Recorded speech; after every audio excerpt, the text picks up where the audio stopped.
Freaking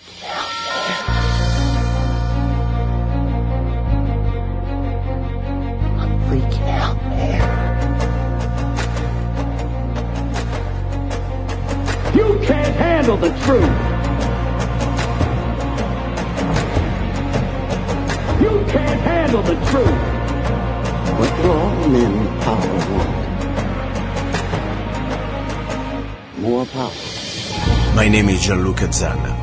I was an Italian by birth, and I became an American by choice. Our lives and freedoms are in danger. This is not a dream. If you're listening to this broadcasting, you are the resistance. All systems go. Welcome to Love, Guns, and Freedom. We're not afraid. Here we go. You're listening to Love, Guns, and Freedom with luca-zanna on K-Talks 1340 AM on UnitedStates.fm network. Today's show is going to be back to the roots. Everything starts a local government, and I really believe that we still have hope, at least here in the counties in America. I don't know the rest of the world, I don't know what's happening in Europe. I know that in America we have a county government that I think is the foundation of this republic. I want to say something honestly. I've lost a lot of hope for what's happening right now in Washington. And, at the state level, we still have some control. But when it comes down to the county, we have no excuses. We can still make a difference. And what I really would like to accomplish, I don't want to change anything. I would like to bring back things that used to be. The idea that this is a republic, we have limited government, where the people are, after all, the masters, and the government works for the people. And that's the attitude. And also a very important thing, we have a constitution, we have a Bill of Rights, and we're supposed to have a form of government that instead of creating more and more laws, and after all, it's going to become some sort of an exponential sort of a slavery, because, there's always going to be new laws. We're going to go back to the basic law, the law that we have rights until we infringe on somebody else's rights. And we should be our own sovereign person in our own property until, of course, we disturb or infringe other people's rights. Now, straight to the point. There is in Mojave County a great opportunity to bring back at least our form of government that I was talking about. And I like when I see regular people running for office. And regular people means the people that never been in business of the public business, the political business. They're working men, working women.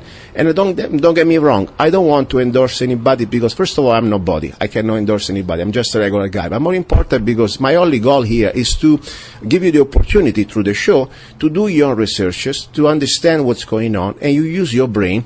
And don't listen to me, but listen to the candidate. And more important, don't just listen to their words, also follow their actions, what they're doing, what they represent. And this is my job. And I would like to say, today I officially open the show to every candidate who is running for Mojave County Supervisor. I don't care if you're a Democrat, Republican, Libertarian, you're all welcome. You're all going to get the same time. And I'm all going to give you the same questions. There is no any type of preferential treatment. I respect you all, but you expect me to, at least you expect real questions. Today, I'm very happy because I have a man that also, I tell you, I use him as a business. I come here when I do my tire job and I have some problem with my truck. This is a working guy. And that's why I'm broadcasting right now exactly from the place where he works, okay? His name is Rick Armstrong, and he's running for Mojave County Supervisor. How you doing, Rick? I'm doing all right, Luca. Very good. Now, before we go ahead, remind exactly which district for Mojave County you're running for. District 4. District 4. That exactly which area does it cover? That covers Kingman North, Kingman South, Oatman, Golden Valley, and basically everything from Coyote Pass to the dam. It's a pretty big area. It's the second largest district. It's a big area to cover. Now, tell us a little bit about your background, because, I always said it's good to know where people are coming from. I really like to know their background, because if somebody has been doing, for example, working for the government since ever, they don't have any experience really what us regular people, we have to face. After all, the government, I really believe now, the public business, the public employment, they have completely different treatment from the private business. Much harder if you work for private. What is exactly your background as an American person and also as a working person? Well, I enlisted in the military at 17, and I got injured on my last trip overseas and was retired in 1999. I moved back to the Houston area, which is where I'm from, and just didn't feel comfortable there. I had been out to Mojave County in the 90s, and I said, this is where I want to go when I retired. So I packed up my wagon, my little red S10, and I headed west. I lived down in Bullhead at the time. I've worked in the auto industry for the last 15 years. I've been a Mojave County resident. After living in Bullhead City, I moved up to Kingman, and I was up there for quite a few years. I worked very, very closely with the Boy Scouts. For 5 years, I was Scoutmaster. I'd like to think I did a lot of good working with the youth up there. The last 6 years, I've been out here in Golden Valley. The last 5 years, I've actually been managing a business, and we're still turning a profit even in a down recession.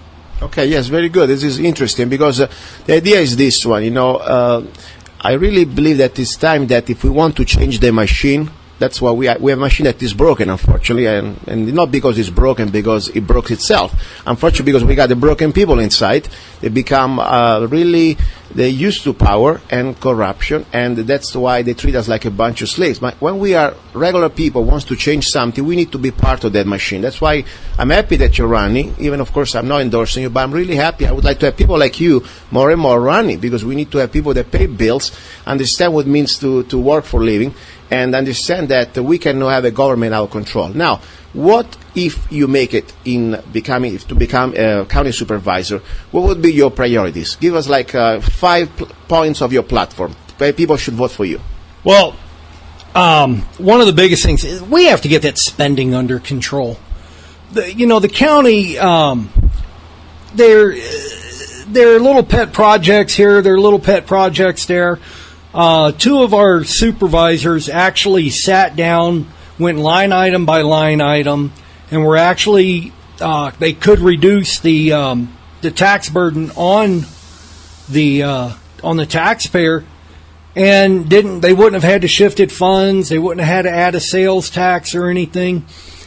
We can take some of the equipment. Let's just take, for instance, the road equipment that they're using.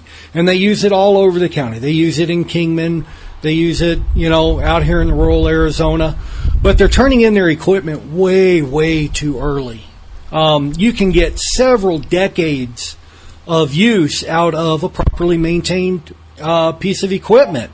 Instead of keep spending $250,000, $300,000 at the drop of a hat, because it's nothing. The current administration feels that it's not their money, so why should they be frugal with it? Also, by doing that, if we start getting longer life out of the vehicles, a lot of people don't realize 120,000 miles or 6 years, they get rid of a county vehicle.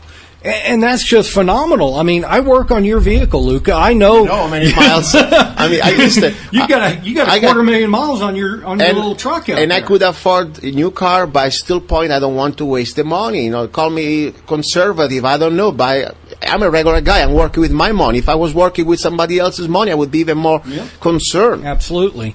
I was recently. I don't know, you want to call it attacked or called on the carpet by one of our current supervisors, saying that I wanted to have the sheriff's department sitting on the side of the road waiting for a tow truck, and that's just it just blew my mind. They made it personal at that point. Certain vehicles. You know what? Let me ask. This is a public. Everybody running for office is a public record. Who was the supervisor? It was Mrs. Bishop. Okay, Mrs. Bishop. Now, talking about, I don't want to talk about her unless she comes here, because by the way, I would like to bring her now, since we mentioned her. You're more than welcome, Mrs. Bishop, Supervisor Bishop, to come here on the air. By the way, I would like to remind you that last year, you were very impolite with me, because you gave me the okay through your office to be on the show 3 weeks ahead before the primaries, and then the day before, I think the same day, 1 hour before we were supposed to record the show, you just told me that What was it? You might show about it, and you never show up. And I don't have any grudge with you, no personal resentment, but that's not professional. Let me tell you that, Supervisor. Anyway, regardless, you're welcome. I don't have any bad feeling, and you're more than welcome to come back, Supervisor Bishop. Now, talking about spending, I say something that everybody should understand. There are politicians out there that they call themselves conservatives or Republicans, whatever you want to say, and then when I look at their voting records, in this case, the county ordinance or the project they try to pass, for me there is no difference between them or any other liberal Democrats, whatever you want to call them, big statist people. And among those, I must tell you, I'm not trying to pick on Supervisor Bishop, but it's the fact. She, in my opinion, according to facts, this is not just a personal feeling situation, she's been one of the most, out of control spending supervisor out there. You can tell me more than me. I mean, give me a couple projects that I know she was trying to push, like, for example, the county courthouse. Tell me about that. Well, you know what? We won't even have to get into the courthouse because they took it off the agenda. Yeah, but she tried. I mean, she was definitely tried. And when I called her, I said, Jeannie, why would you spend this amount of money? It's ridiculous. Let's say how many millions, because $30 million for a building. Okay, this is Golden Valley, Kingman area, Mojave County, not Beverly Hills. Go ahead, please. Well, they're building their castles, Luca. Yeah, I know. But we'll take today. They're going to spend, I believe it was $50,000 to chip seal a road that 30 people go on maybe a day. And she was discussing doing away with the Transportation Commission, which the Transportation Commission, a lot of people don't realize, that is the citizens' voice. That is where the citizens can go, just like with planning and zoning. If you don't like getting answers, yes, it can be considered another layer of bureaucracy, but it can also help us. Mm-hmm. And when asked this morning during the February 1st Board of Supervisor meeting, she says, I just haven't found anybody to my liking. So is she looking for someone that's going to vote very liberally with her? I know that she has, how can I put this? If she can be vindictive, and use those roads, if you don't like me, or if you don't do what I've asked you to do, maybe I'll look the other way when it's time to. Do you have proofs to say that? This is a strong allegation. I do, but I have until the time comes up, and it will come up before the election. We're gonna hang on. Okay, and as I said, Supervisor Bishop, you're more than welcome. I always say that everybody deserves has the right to defend their position, and more important, if facts are inaccurate, I want you on the show. I really would like to have you here. Now, so number one, you want to go back to bring in some sort of accountability, fiscal accountability to our county government, because this is out of control. I completely understand and agree with you. Second point, what else would you do to try to, let's say, bring back the basic idea of also living in a free country, because it's becoming more and more difficult here. What do you think, what would you do as a county supervisor? Of course, we're talking about that, your role. So this morning I addressed the board. Mm-hmm. I think it's time that we take back our lands from BLM, that we kick the federal government off of these lands. But that can only be done by someone who knows the Constitution, someone who understands. Even just the premise of it is that unless the land that they are sitting on is on top of a building, they don't have the right by the Constitution to own land outside of Washington, D.C. Exactly. And people, we need to go back to the basics, because you're completely right. The only way the Constitution exactly expresses the federal government control over the land, we're talking about forts, we're talking about harbors, military structures, but we're talking about now here billions of acres. About land that they just get because the state of the counties, they're just passive, they don't say anything, and now we're going to be completely relegated in towns or in cities. So you that's good, very good about that. Now, second point, what do you think about also other ideas? Because I know you got a kind of an interesting guy. You're not just a regular working guy. You understand that and I don't want to speak for you. we live in a very strange and dangerous time as Americans, as country, especially if we talk about constitution too many times, we can be labeled domestic terrorists, as you know. Correct. And you are also a veteran, so you got a couple notches up, because returning veterans, they also consider domestic terrorists. What would you do, according to the powers relegated to your county office supervisor, to try to create a community that we have some sort of, I don't know, like a small little America that we used to be? You know, Luke, I've always stood up to the far overreaching step of the federal government. You know, I've been a militia commander for 5 years. I've always believed in a very, very small government. We have to rein it in. Unelected bureaucrats cannot dictate policy anymore. If a person is sitting there in, whether it be a BLM office or some sort of other managerial, quote-unquote, managerial position in the government, and they're dictating policy, that is wrong. Exactly. We're supposed to have, first of all, we are under the rule of law, not under the rule of policy of let's say, unelected bureaucrats. Number one, we should go through only to the people that we elect, number one. Also, I would like to get a little bit of interaction with you about some ideas. You know, more and more we say that we are homeowners or landowners, but at the end of the day, we realize that at the moment that we don't pay our yearly fee, property tax, we lose everything. If we use the same logic, tomorrow the government could pretty much say, you bought that couch, that's a property. If you don't pay every year a fee, a tax for the couch, that's my couch. So we are already there. Now, there is though a point. Let's start with the idea of permits, you know, because permits, it's a big word. You know, for example, I see this beautiful truck. This is your truck? Yes, sir. Nice truck. Can I please get the keys to go check it out?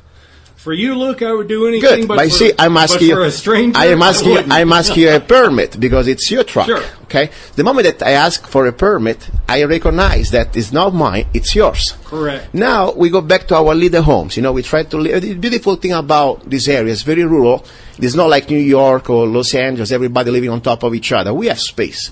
At least the average family has at least 1 acre, if not more. Okay. Correct. So, I don't want to buy the idea that every time I need to move a rock or a piece of wood on my property or put a new roof, I am endangering somebody else's rights, because there is no excuse here. We got space. But still, we know very well, if we don't do exactly what they say, Master says that you must ask a permit, even just to build a little bit of a chicken coop more than 10 by 10, right. I'm going to get in trouble. You know, the beautiful thing about this concept, you guys, in case you become a supervisor, we don't need to change 500 people in Washington or maybe 200 people in Phoenix or wherever they are. It's 5 of you. You could make or break everything.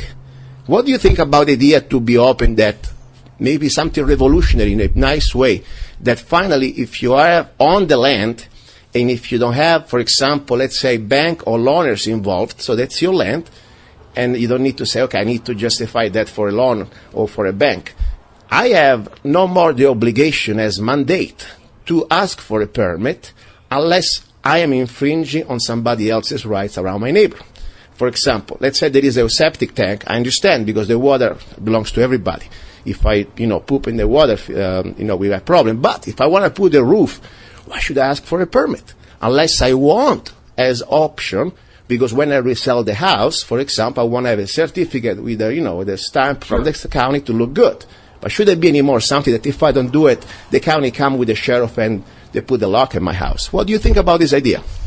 Luca, I'm a firm believer that a permit is when the government steals your rights and tries to sell them back to you. Mm-hmm. Case in point is a concealed weapons permit. My concealed weapon permit came in the Constitution. And it said the right of the people to keep and bear arms shall not be infringed, period. It didn't say with a permit or with special regulations. The fees that are charged for these permits and trying to get a building permit are just, wow, they're astronomical. I looked at them and I couldn't believe, the cost of it. I don't think that we need to have a permit for every little thing that we do. You know very well that, I wasn't here, and by 1985 or so, I have documentation that in this county, in the rural part, not in the city, to build a house, all you needed was just a septic tank. There were no permits. You know that. Right. And we still, I think people, they were doing okay. Nobody has, some sort of disaster going on. Everything was okay. And we had to pay less. And more important, I think, is the principles. Because even if the permit, it's $1, it's still a discretion of somebody that you must kiss his ass. Correct. Or her ass. Okay, listen, this is exciting because I tell you, I want to be honest, not many other candidates that would ever even go on record with this stuff. Because this is something that I know very well that everybody's being, at least most of the people out there, they almost like being trained to think that we must have permits for everything. So I think I thank you for that, for your a bit outspoken, a bit different. Why change who I am? Exactly. But I'm running for office based on my name. Mm-hmm. I am running for office based on my reputation and how I do business. So to sit there and say, well, a permit couldn't be so bad. I have always been vocal about the overreach of the government. Good. You seem like I know you before you were running for office. I know you're aware, a person very aware of many topics that they're very, I think, dear to everybody, every American who understands the concept of freedom and what we are facing. I'll give you the keyword, and then I would like to know your opinion on what we can do, and more important, if you are aware, even I think it's a rhetorical question. Okay. Agenda 21 and Agenda 2030. Are you familiar with the United Nations Agenda 21? I am. And if we don't get ourselves out of the United Nations, if we don't kick them off of our sovereign soil and tell them to go pound sand in their own country, we're going to lose our rights as individuals. But then again, this is where strong local leadership can also come in. Because are we going to have leadership? Well, and I won't even call it leadership because I've been referring to it lately as management because there's a total lack of leadership from some of our supervisors. So are we going to have management that bows down and licks their boots? I don't think so. Not if I'm there. Yeah, I agree with you. We need to have, every supervisor had that delegated powers. We could change all this. The point is, Agenda 21 doesn't come as imposed, but it comes because normally counties or cities, they accept it. They are normally grants and they are contracts. For example, they are already like cities, like municipalities, like Flagstaff, and just to give you one, that they willingly accepting Agenda 21. And people don't understand because probably they don't see the name Agenda 21, but they can see the consequences. Come down to zoning, to more difficulty to grow, to build, to use the resources. If you have animals, you're going to be outlawed to have animals. They do it under nice little names like international building codes. These are great. They were accepted internationally. Get out of Mojave County. And also, the sustainability development means that pretty much they're going to be able to control every resource, starting from the water, starting from your food. I'll give you an example. Visalia, California. Mm-hmm. I had a guest a few months ago. Okay. It was a mom, lives in this little town, and she had a couple of little baby, and she couldn't breastfeed them because she has a problem, but she bought a miniature, the dwarf goat, okay? Yep. And this goat, everybody love her. It's smaller than a dog. Nobody's complaining. But the city, just because. I remember the story. They wanted to find her $1,000 a day. Yep. And then I found out by accident that city applied and complied with Agenda 21. Correct. That in their mindset, slaves supposed not to have opportunity to grow your own food or take care of yourself, but they want you controlled by. We are not slaves. Yeah. We are free men. Our founding fathers gave us everything lined out in the Constitution on how to run this country and how to keep our government in check. And somewhere along the way, we lost our way. But now it's time to get back. It's time to get back to the roots of things. When they pass an ordinance, you have to look at it. Is that constitutional? Are we infringing on the constituents' rights? And if they are infringing on your right, even if it's just a little, when they say, oh, it's just a little permit, or it won't matter down the road, it does.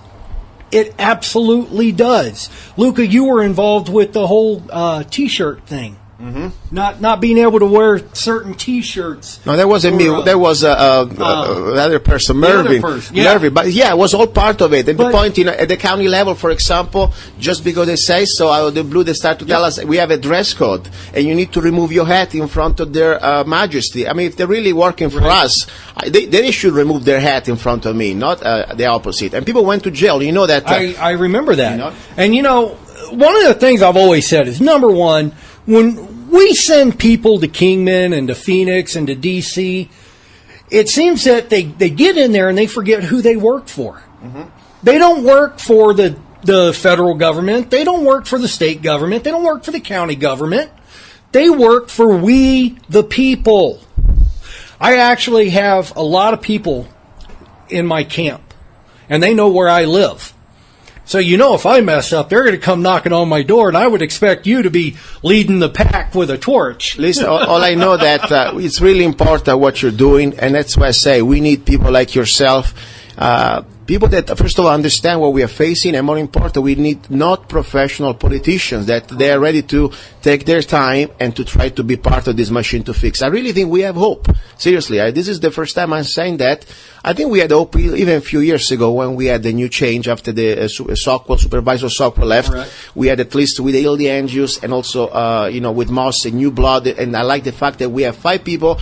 We have more chance to balance the situation. But we need more. We need reinforcement. And I'm glad that you're running. Even, of course, I'm not saying that I'm going to vote for you, but I say I'm glad that you're running, because I think we need people like you there. Now, question is, how people can help you? This is very important. How can people find you to help, maybe volunteer or donate? You have a phone number or you have a website? Well, we do. We have a website, and it is www.rick4supervisor.com, and that's 4 with the number 4, because I'm running for District 4. My email is rickforsupervisor@gmail.com. My phone number is right on our website. My address is right on the website. We update it every couple of weeks with an opinion piece on what's going on, and we try and keep the opinion pieces up there so that people can scroll back and go, where does he stand on this? Where does he stand on that?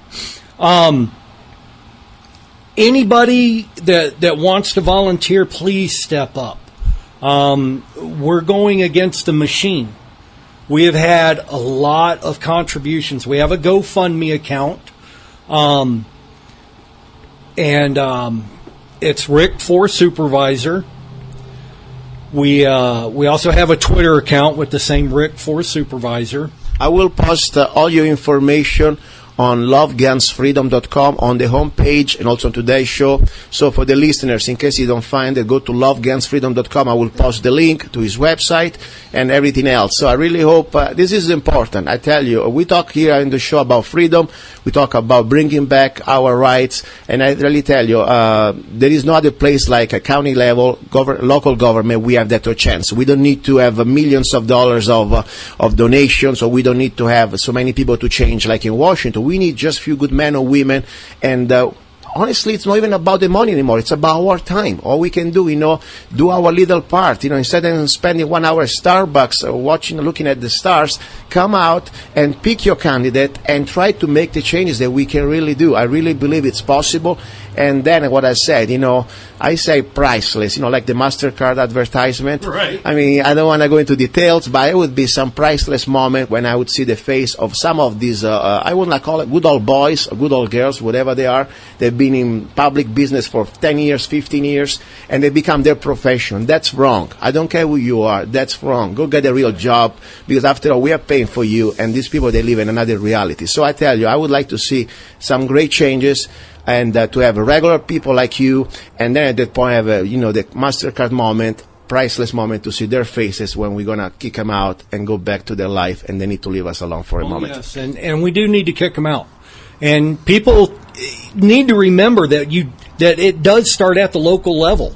A very interesting read is called The Doctrine of the Lesser Magistrate, and it was the basis of the Magna Carta, one of our great documents of freedom, where they said we aren't going to we're not going to impose any more of your tyrannical rule. They stood up. The nobles stood up. Didn't work out well for them, but they did stand up. It's a stand, and we are going back. And we know very well where we are right now. The reality that now in America we are before pre-Magna Carta, because with the National Defense Authorization Act of 2012, where every one of us can be detained, indefinitely detained, without due process, without even facing your accuser or even the judge or a trial, I mean, that's for me, it's tyranny. That's why I really believe the county government, with our county supervisors, and of course with the great county sheriff, we can have finally back what we used to be, and we don't need to wait 50 years. We can do it this year. So let's get involved. Please find your candidate. As I said, I'm neutral here. I'm independent. All I want to do is give everybody the right opportunity to express themselves. And now we ask the same questions. And you know where my principles are. You know, if you are somebody that believes that we need to have more permits and more regulations, I'm going to tell you I don't agree with you. But the reality is that I welcome you here, and I hope more and more people are going to be part of this. You don't need to run for office to make changes. You can help people like him, like Rick Armstrong, running for office. So one more time, the last time, your website, then I'll let you go. www.rick4supervisor.com. Perfect. Guys, you're listening to Love, Guns, and Freedom with Luca-Zanna. And now a little bit of a break, a little bit of a song, and then we got more news and more guests coming. Don't go away. Before it's too late, they're trying to make you fade away. They're trying to kill your faith. Every day you're invaded, your soil desecrated. Politicians turn their back. You're under attack. You're under attack. They're trying to erase your borders. The UN wants to give you orders. They're trying to sell your pride. It's time to wake up. Now it's time to fight. Wake up, America. Before it's too late. They're trying to make you fade away. They're trying to kill your faith. The truth has died. The media bias lies. They want to divide the enemy inside. The enemy inside. Brainwashed from too much TV. You're getting weak. You're getting bleak. They're trying to sell your jobs. Please wake up now. Till there's some hope. Wake up, America. Before it's too late. They're trying to make you fade away. They're trying to kill your faith. God is being banned from our schools and from our land. We gotta fight, we gotta stand for the past, for our future, or it'll be the end. They're trying to change our constitution in the name of evolution. They have the right to kill a child. They call it the right to choose. I just call it crime.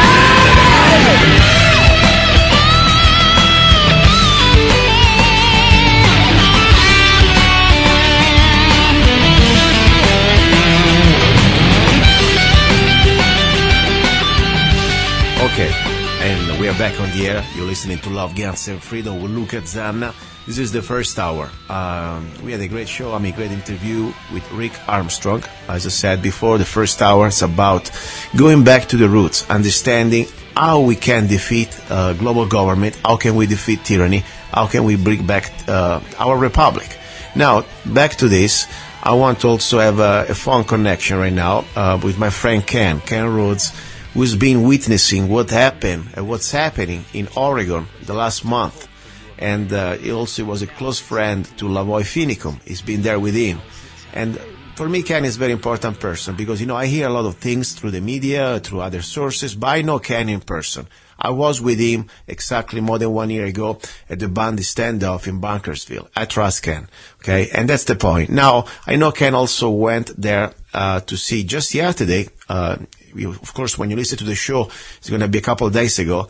In Utah, there was the service about lavoy-finicum.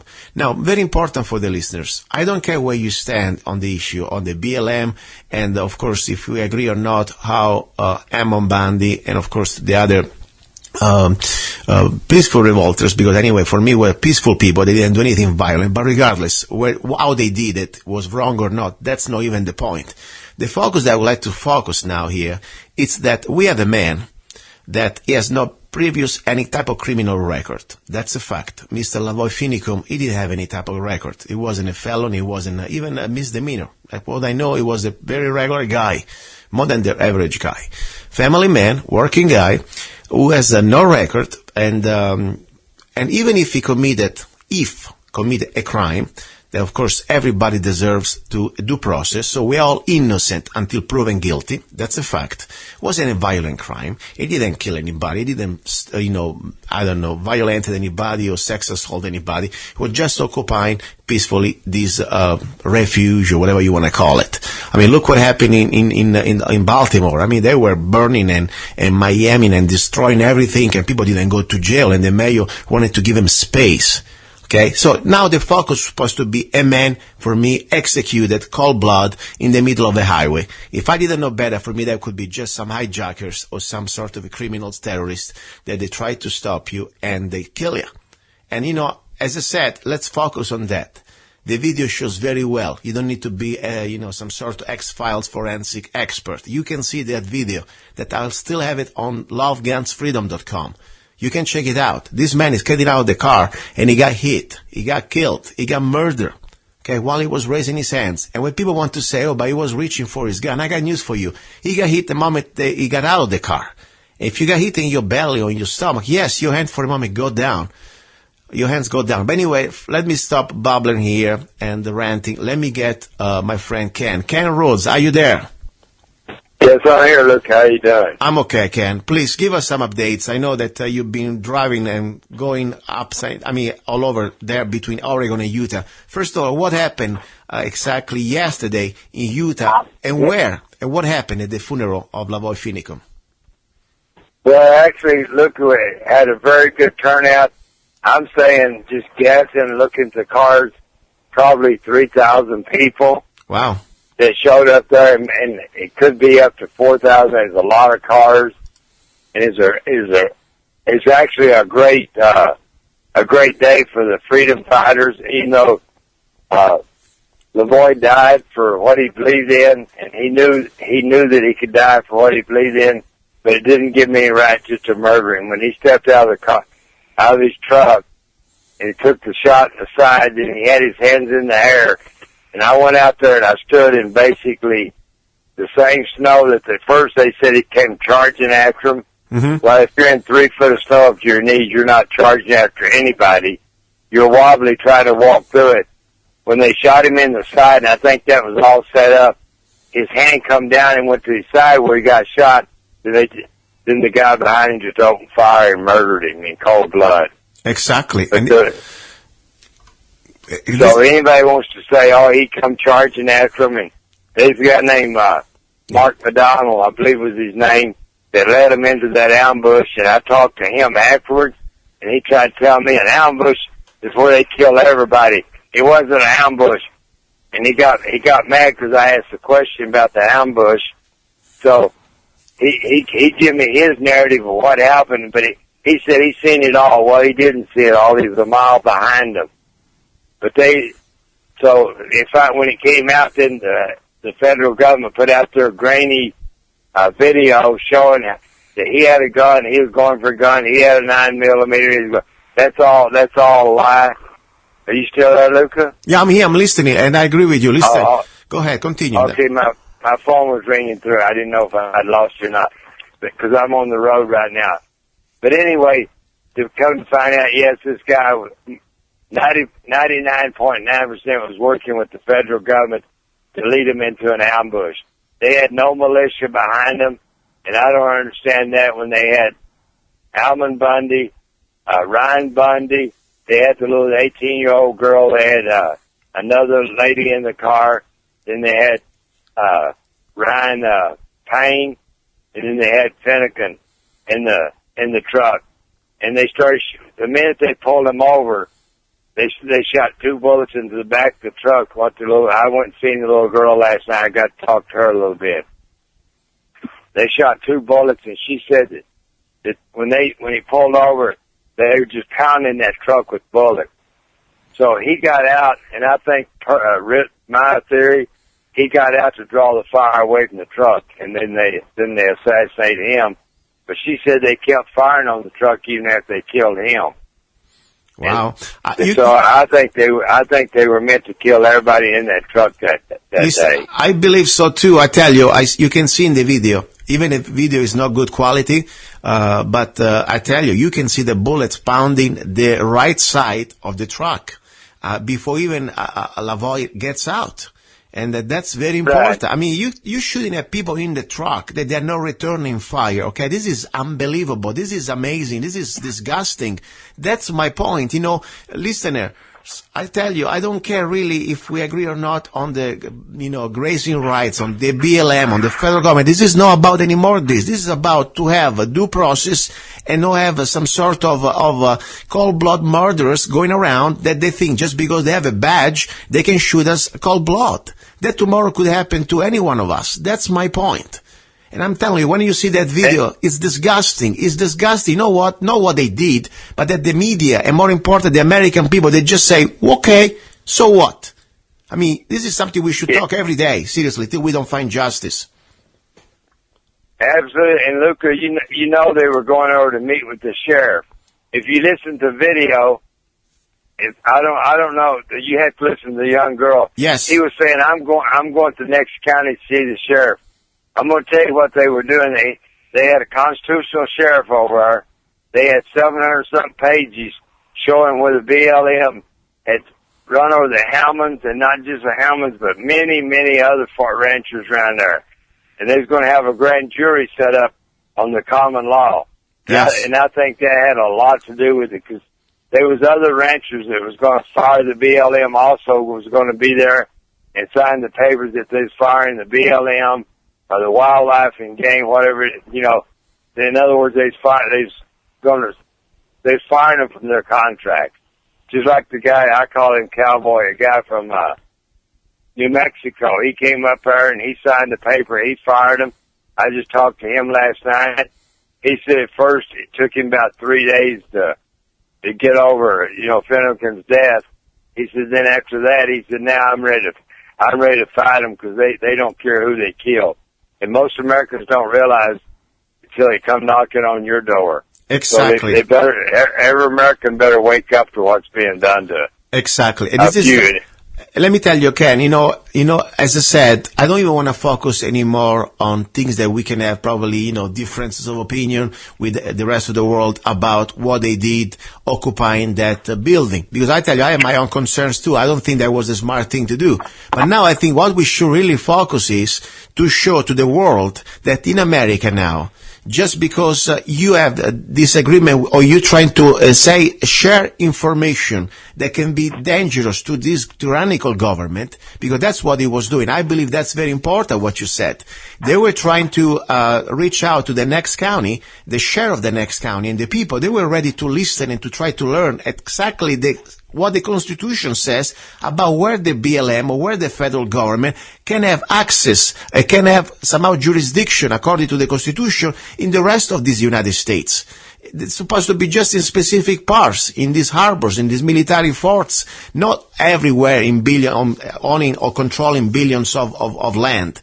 So that's, I think, why one of the reasons that they're really afraid of how this was spreading out. Because that could be a very bad precedent for like a virus. I call it like an antivirus. We're trying to stop them. They are the virus in Washington.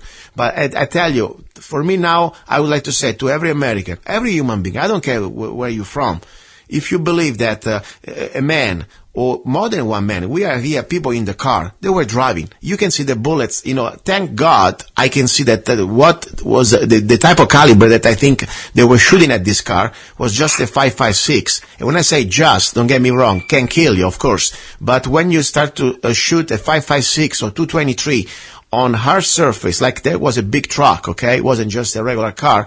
And more important, there is some metal. The bullets, they don't have enough, unless you have steel core, they don't have enough penetration, they splatter. So, thankfully, they didn't go through all the way like could have gone, because there was the first few seconds of the video when the truck gets stuck in the bank of snow. You can see this bullet flying all over that right side. I mean, that could have been a massacre, seriously. Another important thing is, Luke, if you watch that LPH or whatever he was, he jumped out in front of Leviticum's truck. Yes. He was forcing him. He knew that Leviticum wouldn't run over and kill him. He forced him to go deeper into the snow. Otherwise, he might have been able to come around him and still and go around the roadblock. At the speed he was going, I took pictures of I went out there, they put up a memorial for him. But at the speed he was going, he could have cut back to the right real hard, and he could have got back on the pavement. Well, that guy jumped out there to force him to go to the left, to go deeper into the snow. And because otherwise, why would you jump out in front of a moving truck? But he knew what he was doing. He jumped back real quick. It looked like he almost ran over him. No, he was forcing, Levitica to go to the left, because otherwise he could get around him. So you need to go back and watch that, because they could hit this guy after he got out of the truck. They could hit him with bean bags. They could hit him with a lot of things just to knock him down. They didn't have to murder him. There is no excuse. There is no excuse. They plan on murdering everybody. Yes, let's remind also to the listeners. I had Lavoy on the show a few months ago. I think it was in September. Okay. And he had a great stand here in Mojave County, where he was a resident, with his ranch. What he was doing something I think very dangerous for the federal government, but also very important for the freedom and to go back to our republic and constitutional form of government. He wanted to claim that the BLM has no jurisdiction over this land, but the county and the state have. And you didn't want to say, I have him on video, I want to post that again. In the interview, he said, I don't want to be a freeloader. If I had to pay somebody for my grazing rights or for my cows, eating grass, I think even there, I think it's ridiculous, paying for the grass, but whatever, fine. He said, I want to pay these fees to the county, because that's where the money is supposed to go. The federal government has no jurisdiction here. And guess what? He was talking to the sheriff, he was talking to the county supervisors, and I think with the help of the state legislators, and more important, with the people of Mojave County, that I would have really completely back him up. Because I tell you, we could have created another peaceful standoff like at the Bundys. So they were very afraid for him to come back. And guess what? Now, Luca, you got to understand that they'd already imaged all that area out there at the compound.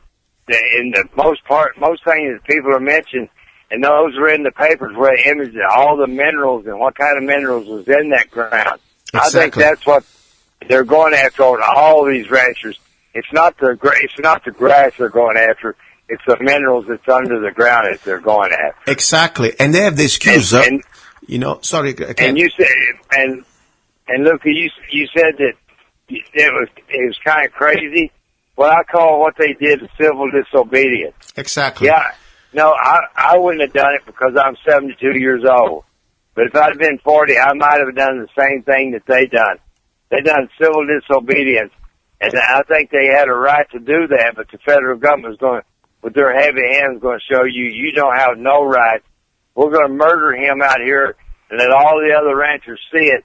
We got to get the fear back into the people, or they're going to start rising up against us. Exactly. And this is, listen, don't get me wrong. I believe that civil disobedience is important. The only thing I say, let's do it smart. What we did, for example, at the Bundys was civil disobedience there too. We're not going to comply with your unconstitutional court orders or whatever you want. You're stealing these cows. You're beating up women. You are completely try to suppress our First Amendment in the middle of the desert. Screw you. That's what we did. And that was civil disobedience. But at the same time, in my humble opinion, let's not give them the opportunity to have an excuse to come after us and crush us with the books, with the laws that they have on the book, that they, of course, always been, they can be very well misused or abused. Because at the end of the day, they're treating us now like domestic terrorists. I tell you, they would never use that type of force probably with terrorists coming from real terrorists or terrorists that they created, like ISIS or things like that. They would give them a trial. You know, if you go on the Mexican border and if a border patrol try to even draw a gun at some of these trespassers, illegal aliens, he gets sued by the federal government. At least he can probably go to jail, like they've been going to jail. So anyway, that's the point. They want to show who is boss. And I tell you, what really disturbed me after the aftermath of this shooting, of this murdering of Lavoy, all this show of force. We're talking about, supposedly now there are 4 people in this refuge, and I'm going to ask you if it's still true. And they had like armored vehicles. They have helicopters. They have, I don't know, probably 200 agents dressed like they are going to Iraq. I mean, that's in America. Okay, now question is, do you know that there are still people at the refuge or not? Today's. Yes, there's still the 4 guys there, and I think before it's over, the guys are going to force them to murder them, which is, it's sad that they can't come out to fight another day, but the one guy named Davey told us that Lavoy told him, you hold your post and don't leave your post, and he said, till Lavoy tells me to leave, I'm not going to leave, because he said, because Lavoy ain't here to tell me to leave. And that's how much respect he had for Lavoy. I'm telling you, Luca, that the townspeople, Lavoy won the hearts and minds of Burns, Oregon. When we first got there, I went for 2 days for a march for the Howmans. Mm-hmm. And then this kicked off, and we didn't know anything about it. But yet they're saying Pete Santelli was a part of it, and Pete's still in jail, and he's going to have to stay there till the trial, and if something comes up within the next week where he can get out on bail.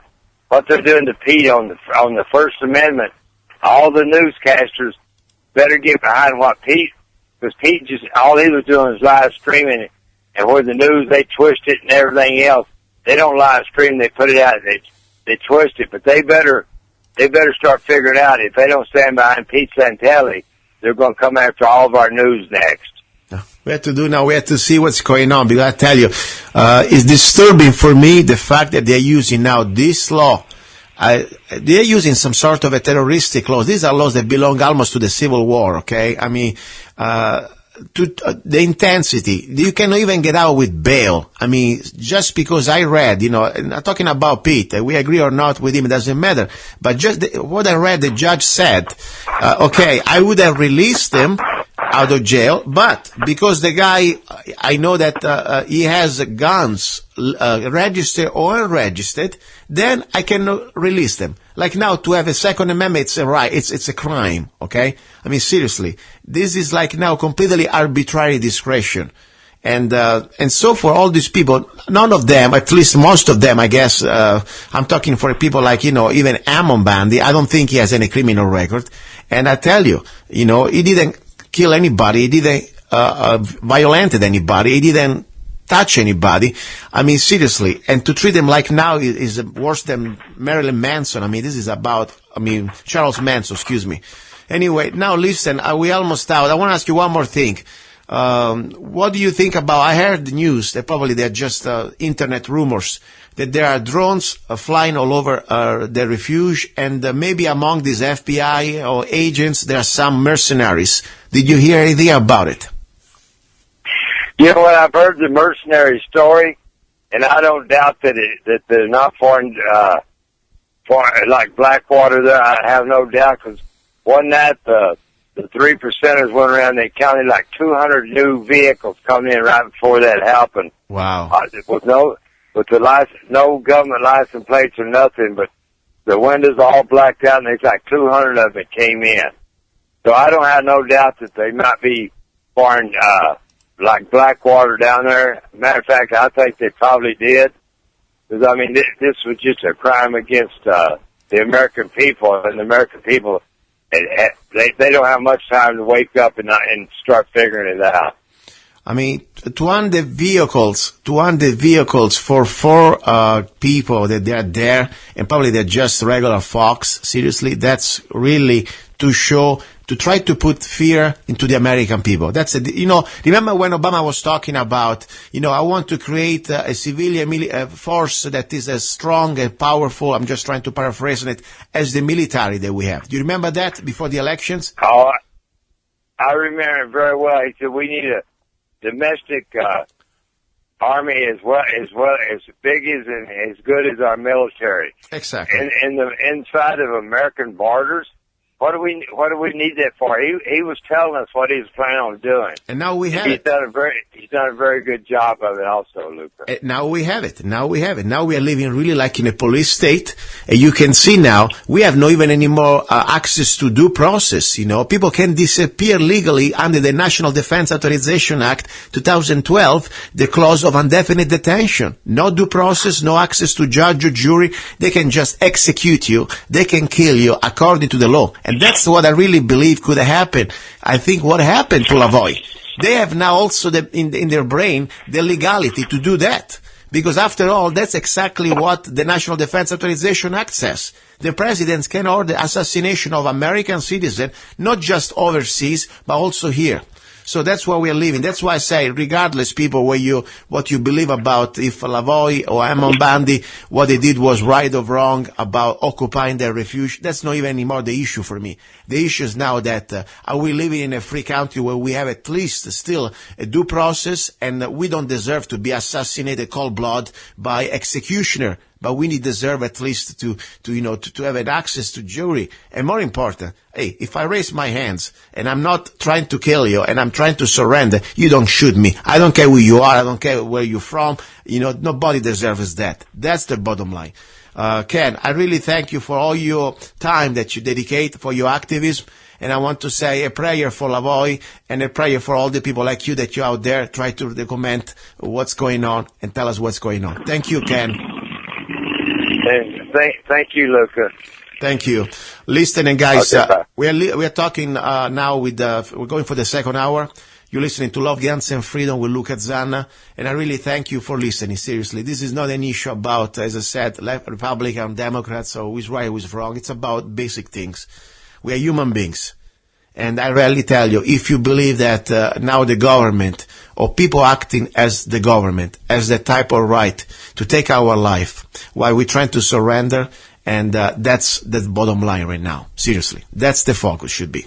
And we cannot stop talking about it. Otherwise, we're going to be completely cynical. We're going to become cynical. We're going to become completely apathetic. And they can do this more and more and more. I almost was tempted, maybe don't talk about this week. But you know what? I have just a Sunday show. It's a weekly show. So I couldn't talk enough. And I tell you, please watch the video. And at that point, share with your friends. And look exactly what happened to lavoy-finicum. Regardless, before even we go, don't even worry about if we agree or not about the BLM and the refuge story. That could be anybody. Seriously. Nobody deserves to be murdered like that, like a pig. I tell you, not even a pig. I think the pig, they give him better death, They can kill him with a cleaner shot. When they kill the animals, normally they kill them with one shot. They couldn't even do it right. Seriously, I'm disgusted and I feel very sad. All I can do, even with this humble radio show, share this information and try to at least get more people involved. That's all I can do. I hope you can at least take the time to watch the video, lavoy-finicum. Okay, ready for hour number 2 is going to be about guns, some great ideas. Don't go away. You're listening to Love, Guns, and Freedom with luca-zanna. God help us.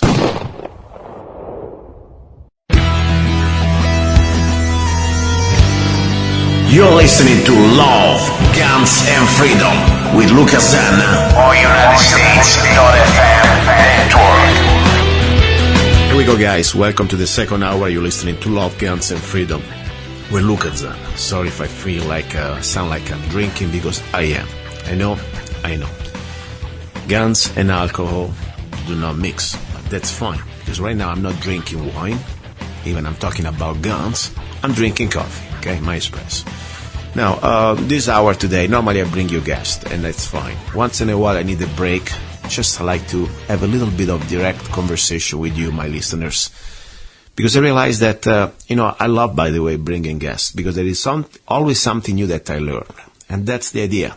I want to bring you real people who can give us, and I say us, because me too, I want to learn from their expertise, from their experience. Today I want to share a little bit something more like news and, of course, some training ideas. And I would like to go back a little bit to talk directly to you without any type of I don't want to call disturbances, but more direct, more me and you. That's the way I like it. And don't get me wrong, sometimes for me, it's even better to bring you guests, because first of all, we learn all something more. More important, also think about it. I'm not really that good with the English, and to keep a conversation for an hour without anybody's help, it's kind of rough, because after all, I have my own limitations and my grammars and my little mistakes. I'm sure you can find the book now, okay? But I don't care. I'm not here to become, the new Shakespeare or the new English professor or be perfect. I'm here just with my heart, to communicate to you, share with you my fears, my hopes, my joys, and also in this hour, how we can somehow train with our mind and our body to defend ourselves and our freedoms and this republic. Now, first of all, before we go ahead, I already talked about what happened in Oregon. I told you already that for me was a wrong move. The occupation of a refuge was an opportunity, an excuse, to create an excuse for the federal government to come after you and create a crisis that they wanted it. Honestly, I'm sorry that Hammond or other people that were there, they did that. But if they didn't, the federal government, is desperate now to create crisis, to justify this new police state. I mean, if you noticed, when they're still there for people, okay, they want to call it army, militia, whatever, they are regular folks. I mean, if they are really there, if it's really them, but for what you can see, they are really people that, honestly, they probably could even shoot straight more than 50 yards, some of them, okay? So anyway, but they're there. They want to just get out. For what I can see through YouTube, these people, they're begging to get out and don't be charged. They didn't commit any real violence. There was no crime. There was no damage. Yes, they occupied a federal facility. And you know what? And so thousands probably of people in Baltimore or other cities, they did the burning and they did occupy cities and destroy businesses. These people didn't destroy anything in Oregon. They were just doing an occupation. It was peaceful. But regardless, the point is you can see now where we are living. My point I want to come down to, we are living in a police state. For four, let's say, people, these sort of occupiers in this federal refuge, we have now 200 armed people from the federal government that we are not even sure if they're just FBI agents or we have now different voices that may be also mercenaries. They were cars with no marks, with no licenses. Even the feds, they have this type of cars. But I wouldn't be surprised. We know for sure that there is Homeland Security. We saw with our own eyes, you can see them on video, these armored vehicles. They don't even think they give to our soldiers when they go to Iraq. Seriously. And then the helicopters and the drones. A complete display of force that there is no justification. But the only justification is to try to put fear into us. Now we are living in a new America. Obama wanted that type of military force as a civilian on U.S. soil. Now they got it. But not just by himself. He didn't do that by himself. He didn't do this through Congress. Congress helped him out. So they are responsible, both parties. So don't blame it just on Obama, please, because that's not the truth. Now, talking about Obama, this is the hour about guns. And why I'm talking about all these things? Because there are a lot of things we need to talk. The gun itself, or the rifle, or the shotgun, is just a tool. But the first weapon we have, it's our brain. The first weapon we have is knowledge. But more important, if we're talking now about tactics, it is our brain. We must understand how the enemy try to work, to try to fight us. They want to focus, they want to try to put us in this type of attrition war. They try to put us in this type of confrontation. And even this is not that directly related to guns, it is about fighting. If somebody invites you on a battlefield that you know that you are not able to catch up, to be at the same level, you don't go there, number one. But more important, we are law-abiding people. We want to always fight from high ground, moral high ground. So I say now, for example, you know very well what I feel about the killing, the murdering of lavoy-finicum. Even if I didn't agree with him to occupy the refuge, I think it was wrong, in my opinion. We didn't need to go there. We could have done the education to the American people through other revenues. But regardless, nobody deserves to be shot like that. Cold blood murdering. That's it. Watch the video. Now, why? I told you already. Why do you think the federal government released that video? Some people are saying, oh, maybe they wanted just to try to justify his killing because he was trying to charge them or refuse to comply or, reaching for the gun. Listen, as I said, you don't need to be FBI investigator or forensic file guy. All you gotta do is just watch with your own eyes. I believe that that was released, that video was released, because they want to try to instigate violence. I believe that. Because I tell you, when you see now a person that is still innocent, every one of us is innocent until proven guilty. And even if they say he committed a crime, it still needs to be proven under rule of law, under due process. Guess what? Nobody deserves to be killed when gets out of the car and raises his hands, okay, and shot multiple times, and shot again when he was on the ground. So there is a point there. I really believe they're trying to provoke us. So this is messages all for all the people out there that now they're trying to say on the board, and many of them probably they're just big mouth and they like to talk, and it's just a talk. But we don't need to talk lightly about these things. When you say that you want now to go there and revenge, that's the wrong thing to do. They try to bring you into that mindset. They want to try to provoke you to do stupid things, and that's exactly where they will win, and they will have the justification, the moral justification to completely push on us all their power, all their police state. So I really believe now more than ever we need to keep it cool. We need to prepare. We need to try to share the information with other Americans and understand now that we are all potentially under attack and in danger. And then at that point, we need to start to create these communities. And you want to call it militia, you want to call it a committee of safety, you want to call it whatever you want. I call it law-abiding people, united by our Constitution and Bill of Rights, who believe in freedom, who believe in the basic principle expressed in the Declaration of Independence.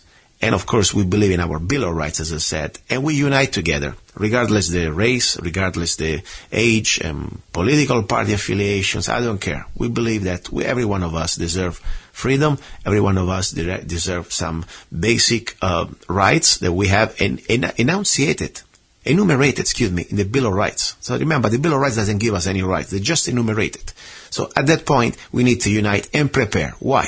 Because we don't need to go all the way to another state to try to make our point. No, unfortunately, they will come to our communities, no matter where. No matter where, they will come to our communities. As I said, especially if you live in a rural community, they will come to you. They will find an excuse. Today it's going to be your grazing rights for your cows. Tomorrow it's going to be your well, your water rights, or could be your chickens. Animal ID tag, the premise ID tag for many states already mandatory. If you have animals, must be ID microchipped. Okay, and then can be, if you cannot anymore, for example, you need a license pretty soon to grow even vegetables. You already need a license to grow vegetables if you sell them. Now at federal level there is a law a few years ago. So there is so much will come after us.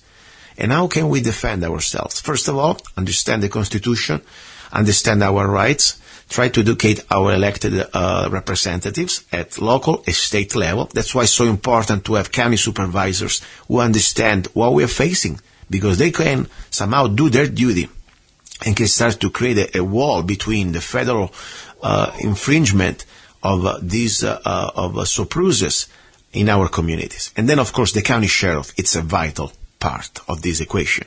And then, of course, at the same time, we need to create our own line of defense among like-minded individuals. Okay?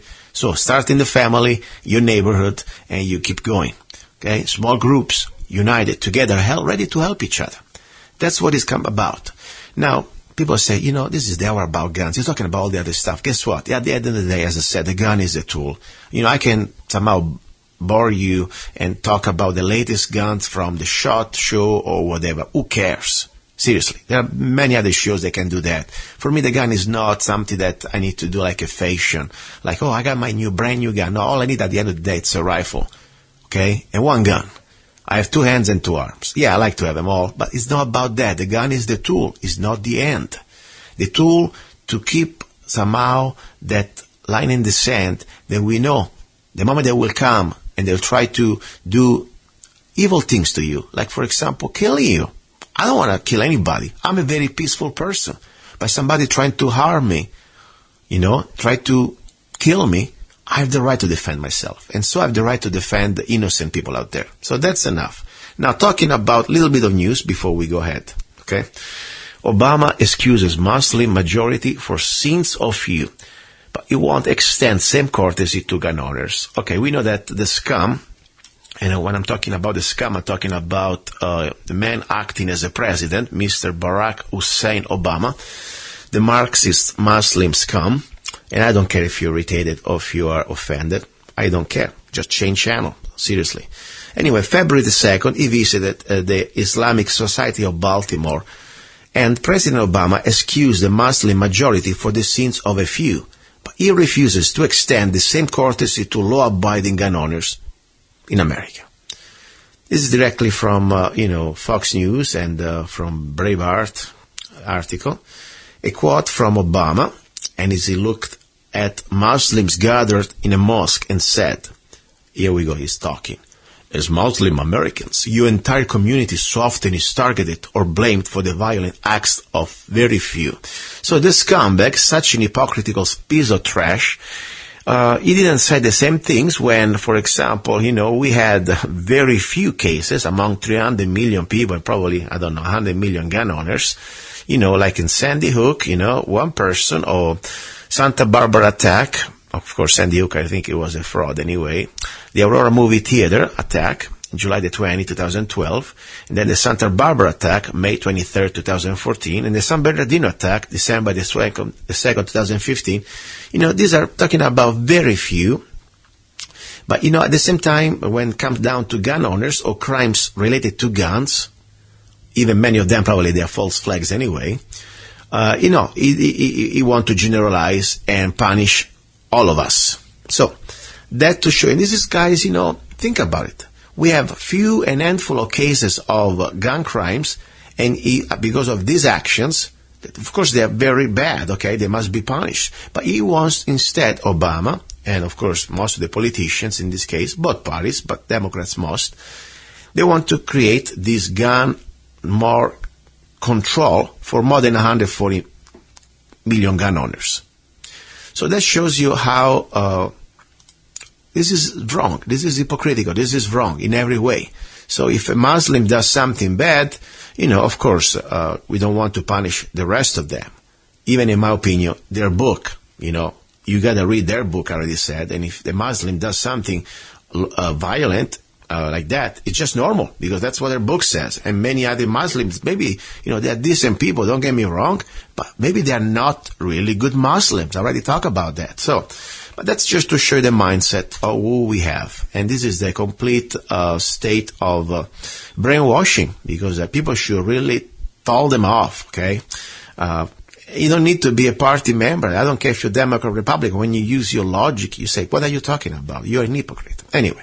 More news about guns. In January 2016, just last month, we have breaking record for murders in Chicago. Okay? We're talking about the most gun-controlled, probably city in America, probably. There were 51 murders in Chicago in January 2016, surpassing the previous record of 45 in January 2000. Now, think about it. This is like, I don't even think in Afghanistan they kill each other, so many people in a month, okay? But the point is, shows you exactly the logic. Doesn't matter how many laws you want to pass to try to restrict access to guns. to law-abiding citizens. Because remember, the law-abiding citizen is going to be the person who's going to buy the gun legally through the stores. The criminals, they always will have guns, no matter where, no matter how. That's the bottom line. So all they're doing is creating more easy targets for the criminals. That's the point. You know, they have also, by the way, in this town, I really remember that in this city of Chicago, they have an assault weapon ban and, of course, a violent tax that raises the price of every gun and bullet sold at retail, that limits the number of gun stores and locations of those stores. Wow. I even forgot about that. So that shows you a little bit more about what's going on in this America, or at least some part of America. Yeah, I like today to talk a little bit about this little news, because normally I don't pay enough attention, at least I don't share enough all this information. There is so much more, there is so much more. For example, another important thing that I really believe that it's vital to understand where the trend is going with our, unfortunately, Second Amendment rights, right? And how politicians in different states, in several states, they are completely destroying it. And destroying it, why? Because we allowing it. That's the bottom line. Anyway, yes, in California, that, I really believe, I'm sorry for my listeners in California. I don't know what to do. If I were you, I would probably pack and leave as fast as I could. Sometimes it's time to regroup and find a better ground to fight back. But if you're there, you gotta stand your ground. And I hope you can somehow. But normally I'm very hopeful. But when you are surrounded by legal aliens the last 20 years, they're now being able to vote, the system is pretty much gone. So I don't know. I pray for a miracle for you guys. That's all I can say. But regardless, let me share this news. Now there is a new law. Let me play this little segment if I can. But let me first read it. There is a new law that limits on shotgun purchases among California gun control measures. California state lawmakers are kicking off their 2016 legislative session with a push for more gun control. Okay? So the new law that they created, these bastards, it pretty much limits that you can buy only one shotgun a month. First of all, it's so stupid. All I need is one weapon. If I want to be a criminal, I don't need much. All I need is one. Okay? So that shows you pretty much where they are, their brain. But what I can say, they will find every way they can to try to destroy completely ownership and possession, of course, of guns. Let's see. But lawmakers today told me that writing these new gun control bills into law could be a matter of life and death. And they say, frankly, they've seen too much gun violence not to act. State lawmakers have wasted no time in the new year to pursue ways to try and curb gun violence. Hopefully all of us can agree there are too many deaths from guns. This week, State Senator Richard Pan introduced a bill that would require the state to keep track of gun violence data. That, he says, would allow better research on what works and what doesn't to prevent gun deaths, much like car accident records, which the state does keep. That research was not to abolish automobiles. It was about making... Okay, that's enough. I can't put up with much.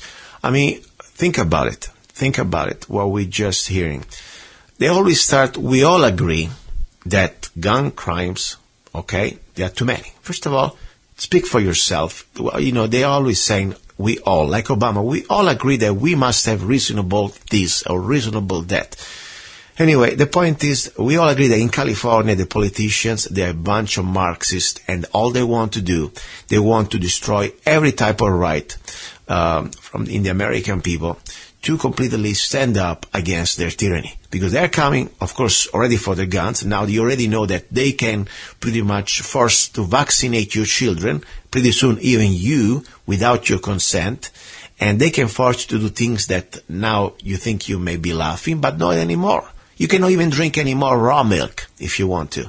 You cannot even buy any more raw milk. You're going to get SWAT team. You're living in a police state. That's the definition of police state, when the state owns all the guns. That's why. Anyway, now back to another part of news.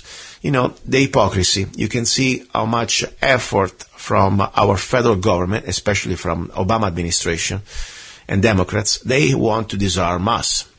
Meanwhile, they're arming criminals on the other side of the border, the Mexican border. Remember that, that drug kingpin, El Chapo. It was found that in his hideout he had a 50 caliber sniper rifle that was obtained via Fast and Furious. I mean, that should be on every mainstream news. Okay, this is very important. Let me read this news from Breitbart. The gathering of evidence that followed the capture of Joaquin El Chapo Guzman has turned up a 50 caliber sniper rifle which was acquired via the Obama administration's gun smuggling operation Fast and Furious. By the way, it's a great rifle. 50 caliber Barrett was that one. I like it, semi-automatic rifle. A 50 caliber sniper rifle can be used to stop a car in its track, and it's capable of extremely long-range shots. In fact, while reporting the breadth and scope of the gun-running operations involved in Fast and Furious, Breitbart News warned that a cartel sniper familiar with a 50 cal would easily be able to take over in Mexico and shoot cars driving east and west on I-10 in Texas. Now, we know that El Chapo had such a rifle. On January 2019, Fox News confirmed that the gun was obtained via Fast and Furious. I mean, this should be, people should go to jail. Everybody who was part of this Fast and Furious, starting from the piece of trash of course, Eric Holder and all the ATF agents that were part of this, they should be indicted and should go facing really a trial. That's the way I look at this. Instead, what are you going to do? What are we going to do? This is the way we are right now. They shot in cold blood a man like lavoy-finicum, and the point is they're doing to us, they're telling us, what are you going to do?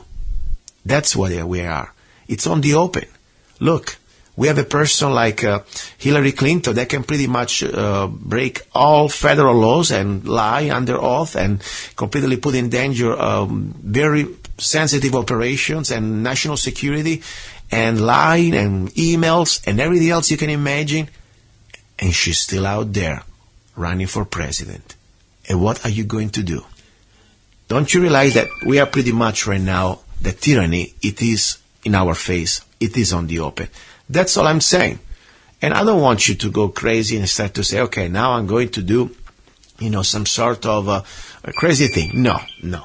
We don't want to be crazy. We want to be smarter than these bastards. What I would suggest we can do, we need to start of all, admit it. We are living right now, no more in America. We are living under tyranny. And if we don't understand that, there is no way we can change things. And at that point, what we need to do, I think we need to arm ourselves with knowledge and be able to share this knowledge. That's the most important thing. And knowledge is a big word. First of all, it comes down to what's happening right now, understanding that we're all under danger in different type of situations. It's not just about for the ranchers or for the cows. It's about everybody. And then, of course, start to understand that we need to reach critical mass, sharing this information. If you're not freaking out right now, you're not getting it. That's the point. Seriously. If you think this is just some sort of a chat and talking about things like I could talk now about cars, about cooking, no, you're not getting it. This is a serious matter. And it's happening everywhere, not just in America. The only difference is in America, they will use extreme violence against us because they know that we are not still, and we won't, at least speaking for myself, lambs. We are not disarmed victims. We have guns, and many of us have knowledge and will, that's my English, sometimes it gets crazy, will to stand up if they try to harm us or to completely try to kill us or try to force this completely fascism on us. That's why they're going to go here, unfortunately, for something that maybe in Europe they don't need to. In Europe, unfortunately, people are already disarmed, and there is no way they're going to comply, at least many of them. I hope not. But that's the point. So we got to really arm ourselves with knowledge. We got to arm ourselves also with information, how to unite, how to organize ourselves. That's why I'm here on the show, seriously. I'm not really, sometimes I don't have the desire, I don't have the time. I have so much things I want to do. But But I really hope that this show is going to go around. Even if I'm gone or even if the show is gone, you can still find these YouTubes beside the broadcast on the radio, and you can maybe listen and think about it. And maybe you can do your own show. I hope so. Seriously, I hope you can do maybe your own show in your family, in your neighborhood. Okay?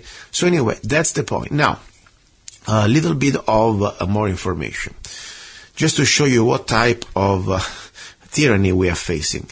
You know very well, like in Russia, during, even now I guess, I don't know, but for sure during the Russian, when it was under the Stalin and, the communist, complete declared communist regime. And by the way, now I think we have the same here. Probably in Russia they are more free than we are. Anyway, there were all the political dissidents. The first thing they were trying to do to political dissidents, or people that we did not go along with the propaganda, they were trying to name them or label them crazy. So many people, they were perfectly normal, just because they didn't believe in the government official propaganda, they were sent to these asylums and declared mentally unstable. So what they did, of course, they were forcibly medicated, and they didn't have any rights of guns anyway, because only the political police and the soldiers had guns in Russia or Germany, places like that. Anyway, now there is also for America a new reality. Americans who are skeptical of global warming can lose gun rights due to executive order. So, are you crazy? No, I'm not crazy. I'm just reading what you read it. You can read it yourself. I'll tell you also details now. Psychologists have previously called climate change denial a mental disorder. So now if you don't believe in the official fable that there is nothing really to believe, I mean seriously, but even if you believe in global warming, give me a break. I'm not crazy. We may have disagreement, but let's listen exactly what they're saying, these bastards. Americans skeptical of so-called man-made climate change could lose their Second Amendment right under Obama's latest executive order, considering that psychologists have said global warming skeptics were mentally ill. Over the past several years, various psychologists and media personalities have suggested climate denial is a dangerous mental disorder which threatens the lives of billions of people. For example, in 2009, the University of West England hosted a major conference on climate change denial, but shockingly, the conference was organized by psychotherapists and psychologists. Think about it. So then talking about science, talking about how they cook these data, all the frauds of the emails at the United Nations, and of course that global warming has been something that has been going for centuries, if not millennium. I mean, there was global warming during the Roman Empire, for God's sake. No. They bring psychologists and psychotherapists, so they want to call us crazies. Anyway, and the University of Oregon's Carl Norgard suggests skeptics must be recognized and treated for their aberrant sociological behavior. The idea that climate change denial is psychological disorder, the product of a spiteful, willful, or simply inbuilt neural inability to face up to the catastrophe of global warming is becoming more and more popular amongst green-leaning activists and academics. Anyway, now, more. So the labeling of any criticism of the politics of global warming, first as denial and now as evidence of mass psychological instability, is an attempt to write off all the critics and skeptics as deranged and to lay the ground for inevitable authoritarian solution to the problem of climate change. So, under Obama's new rules on gun sales, psychologists can now report people they consider mentally ill to the FBI so they can no longer purchase a firearm.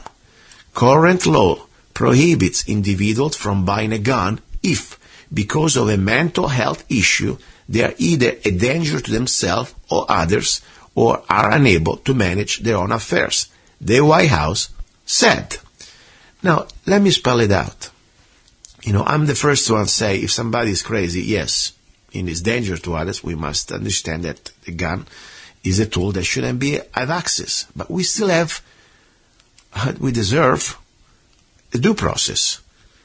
Just because a psychologist or just a doctor, because he doesn't like maybe your face, or maybe doesn't like the Second Amendment, or maybe he doesn't like your stance on global warming, say so, without any type of trial, due process, Now, technically, they can report you to the FBI, and you have no more the Second Amendment right.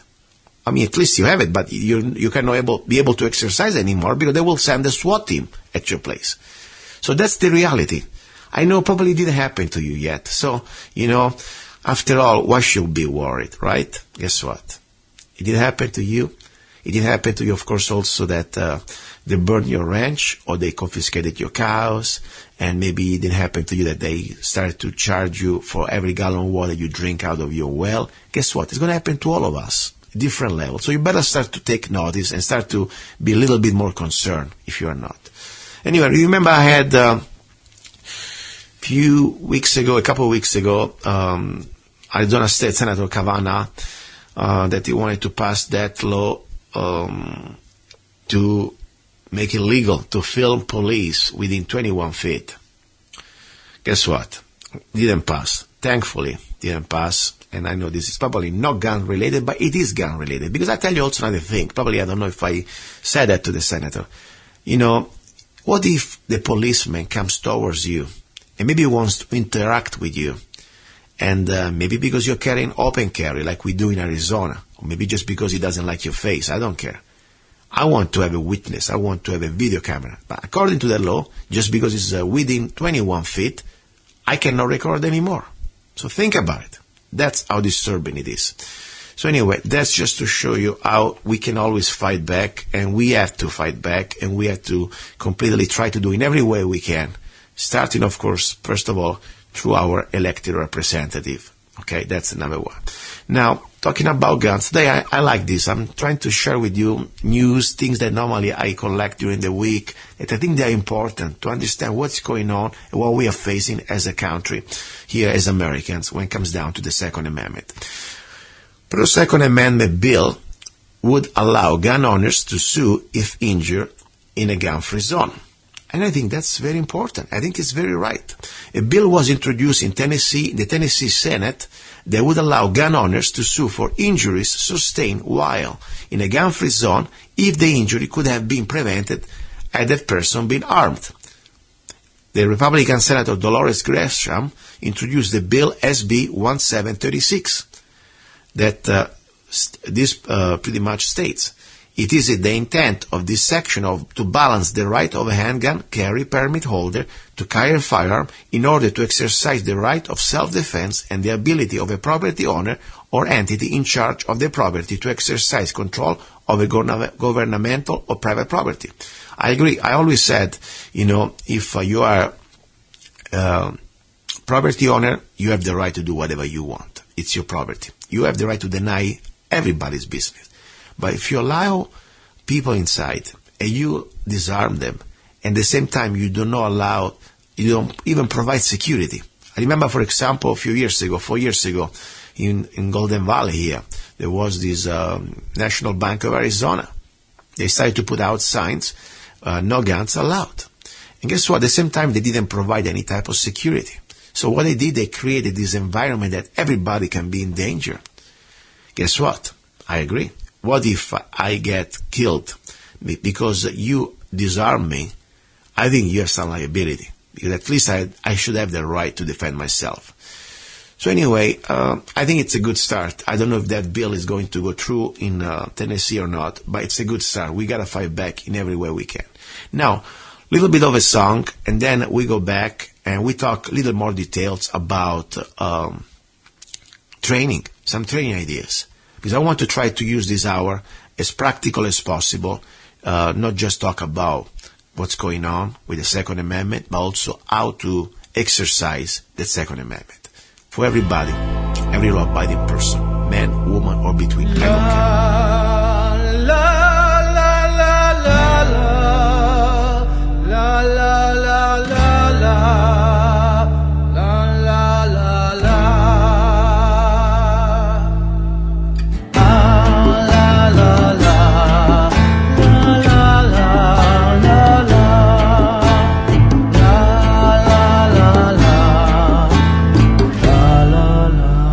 Dum dum dum dum dum dum dum.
And that was The Last Ride, music by myself, luca-zanna. I wrote that song a few years ago. It's part of my latest CD, Love, Guns and Freedom. And today I want to dedicate the song to lavoy-finicum. And I'm not trying to, I honestly I hate. Normally I don't write songs when somebody die, and songs I write them after normally. It's my personal thing. I'm not trying to commercialize on anybody's tragedies, okay? But I felt for him was the last ride.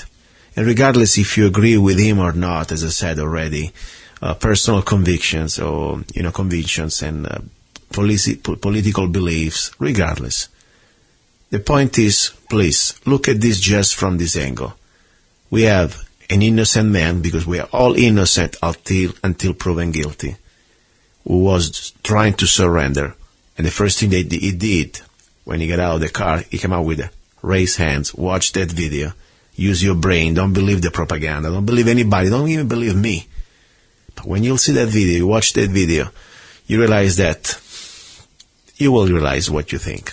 And for me, I really believe that everybody deserves due process, and nobody should be cold-blooded murder like that. That's it. That's all I want to say. So this song and the prayer for him, his soul, his family. And I pray that really we all use our brain and we learn from mistakes. We keep our mind cool, and we don't put ourselves in situations to be trapped and to be set up like that. That's all I can say. But still, we demand accountability. That's our duty. Nobody should be above the law. Now, back to ideas. I want to stick with the Second Amendment guns idea. First of all, let me give you some good information. Today, I want to share with you how to create a rifle, in this case, an AR-15, for like less than $500. Yes. A few years ago, I was able to find one of these plum crazy lower polymer. I had one plum crazy owner, one of the owners, last week at Mac, and I really enjoyed their product. 4 years ago was great. I did also a YouTube video. You can find on YouTube, or you gotta put plum crazy and luca-zanna. It come out. It just almost 27,000 views. Was a good video. At least thanking the company for the good product and customer service. Now the quality is even better. They did the Generation 2. It's even stronger. I like it even more. It's much more solid. Even, of course, mine was doing great. I didn't have any problem. But now it really seems better. The cost is still the same. You can buy this lower through different dealers for the suggest retail price of $109. Complete lower. Then what I want to do, I want to share with you the knowledge how you can assemble or find out an upper for about $350 or so, to keep all this together within no more than $500. Here we go. Write it down. And this is not a sponsor. I'm doing this because I love you. I really mean it. For me, the only goal would be to have every law-abiding American armed with knowledge, armed with love, and armed also with at least a rifle, and plenty of ammunition and knowledge how to use it to defend this republic and our rights. That's my goal. That's why I'm doing this show. That's why I'm sharing this information. I'm not going to wait to these people become my sponsors or not. I'll do it because I want to do it, to give you that opportunity right now to take care of business. Do what you have to do. Learn, know, share, and now also buy a rifle. If you cannot afford to buy a regular rifle, I give you how to buy it. First of all, you start with a lower from Plum Crazy. Google it, find a dealer. It's about $100, $110. Can be that. You go through the FFL dealer license or whatever you have to get, the dealer, you get like you buying a rifle, okay? Find a way to your state laws, buy that lower through the FFL, whatever you have to do. Okay, in Arizona you could also buy privately, but that's another story. Then you gotta buy the upper. I found the best upper for the money, and I really like it, at Palmetto Armory. Palmetto State Armory. And I'll spell it for you. Palmetto State Armory. ARMORY. PalmettoStateArmory.com. You can start to get, first of all, different type of uppers. They are not complete with the ball group, but you can get, first of all, the upper. One, I really like it, and one I got for myself. It is exactly, just to let you know right now, it is a 16 inches upper called the Dissipator in 5.56. Okay, not 222, 5.56, directly for military standard NATO 5.56. Okay, it doesn't come with a bolt group and charging handle, but the price, it can beat it. It is exactly $209, $210. Okay, normally $300, and you need to put the rear sight. You can get something for $20. So with $210, plus you put another $20 for a rear sight, then you can put a charging handle. We're talking about $15. And then you put a bolt group. And they also sell a ball group. Great stuff. 5.56, a carrier ball group for $89. Okay? You buy this. So you put out $210 and another $90. We're talking about $300 for the upper and the ball group, $20 for the, rear sight, another $20 for the charging handle. You got your lower for a $110. With less than $500, you have your AR-15. No more excuses. Seriously. Don't get me wrong. This is for me not my favorite configuration. Okay. I mean, if I talk about rifle, I talk about 308, 7.62x51. I consider this a carabine. I consider it has some limitations. After all, we're talking about 55 or 62 grains. You will see. Fortunately, it is not exactly a round that can, with one round in your body, is going to knock you down. You may not even feel it if it doesn't get you the right spot. It's still devastating, don't get me wrong. Flash on flash, this stuff can completely rip you off, okay? Rip you out. It's terrible. But it is not something that completely like my first round for self-defense or as a rifle for battlefield rifle. But if shot in the right way, it can be very accurate, low recoil, ammunition is still reasonable, and plenty. Somehow it's our national, standard NATO caliber. And it's a configuration easy to train with. I like it for the ergonomics. And almost everybody really can shoot an AR-15. It's almost like you're shooting a 22. So the point is, for $500 or so, you can have now a rifle that I really believe could, I wish every law-abiding man or woman really would have that, and the training. Okay. Of course, the cartridge has some limitations. We're talking about between 100 to 100 yards where you get the best performance. Over 250, 300 yards, you start to lose a lot of power. And, you're still going to get hit, and you're still going to hurt, and you may even die, of course. But it's different, the penetration and the ballistic power. So the point is, but still, if you have to get one rifle all you want to start, and you want to share this among your family, with $500 you can get a rifle. You can buy 3 of those for the price of maybe a fancy AR-15. And this works. I tell you, I had my plum crazy AR-15 that I put together when I bought my lower a few years ago. It was working greatly. So that's all I can say. You can keep your ammo standard, you can keep your magazine standard, and train. And that's the most important tool. That's the most important part. So just to give you an idea. And I really like Palmetto State Armory, by the way. I think they got great deals, and you can check them out, and maybe one day they'll become my sponsor. I don't know. For now, all I care that they offer a good product, and you can get some ingredients. It's like making a pie here, okay, to get your rifle together. Now, another important thing about the ammo, they got also different selection of ammo. You can always find cheaper stuff, but if you like, for example, brass, and you want to shoot good ammo for your AR-15, they got something that I bought myself just to test them out a little bit. The American Eagle 5.56, 55 grain for metal jacket, perfect for your AR-15, especially when you chamber in 5.56. These are the 150 rounds for about $48. No taxes and very low shipping. So that's good quality stuff for a good price.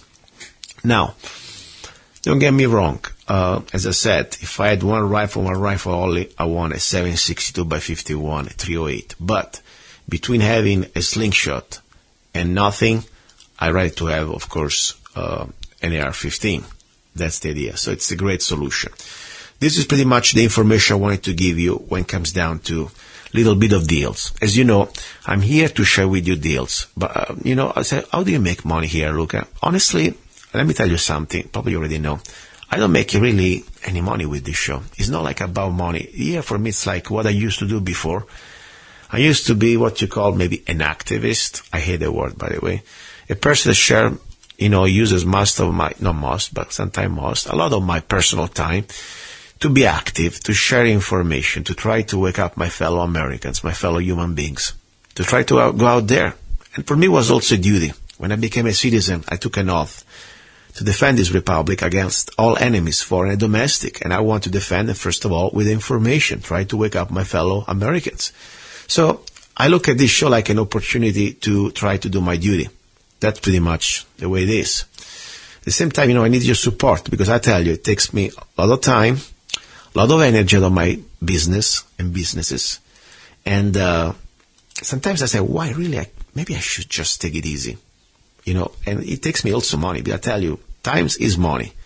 And also, don't forget, hosting and microphones and stuff. And more important, time, going around, looking for all guests and putting them together. I mean, websites and different accounts that I have for rebroadcasting on the internet. So, you can help.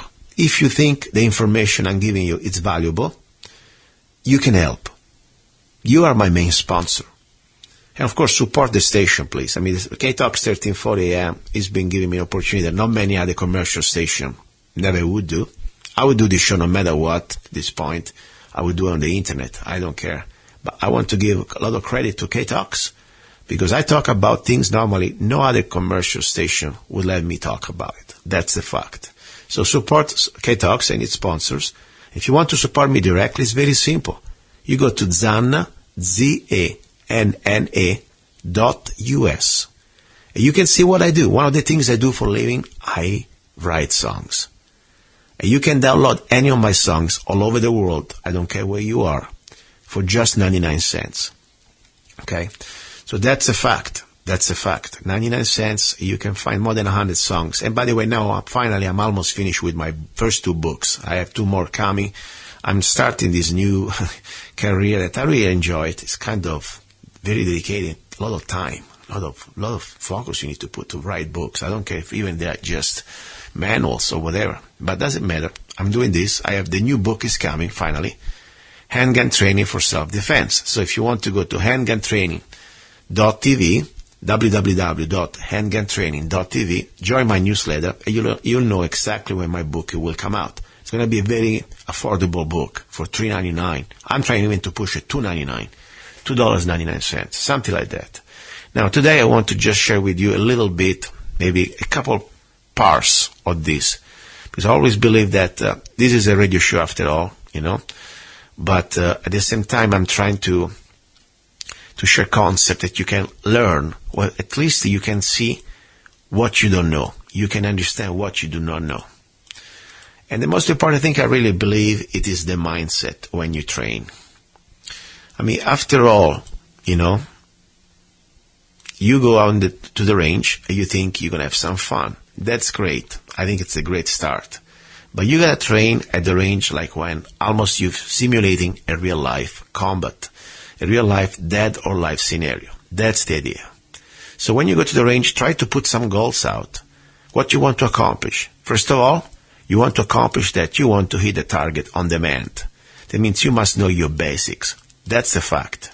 So it is not just, just making noise. Number 2, have a program. Have some sort of goal for the day. What type of drills are you going to do?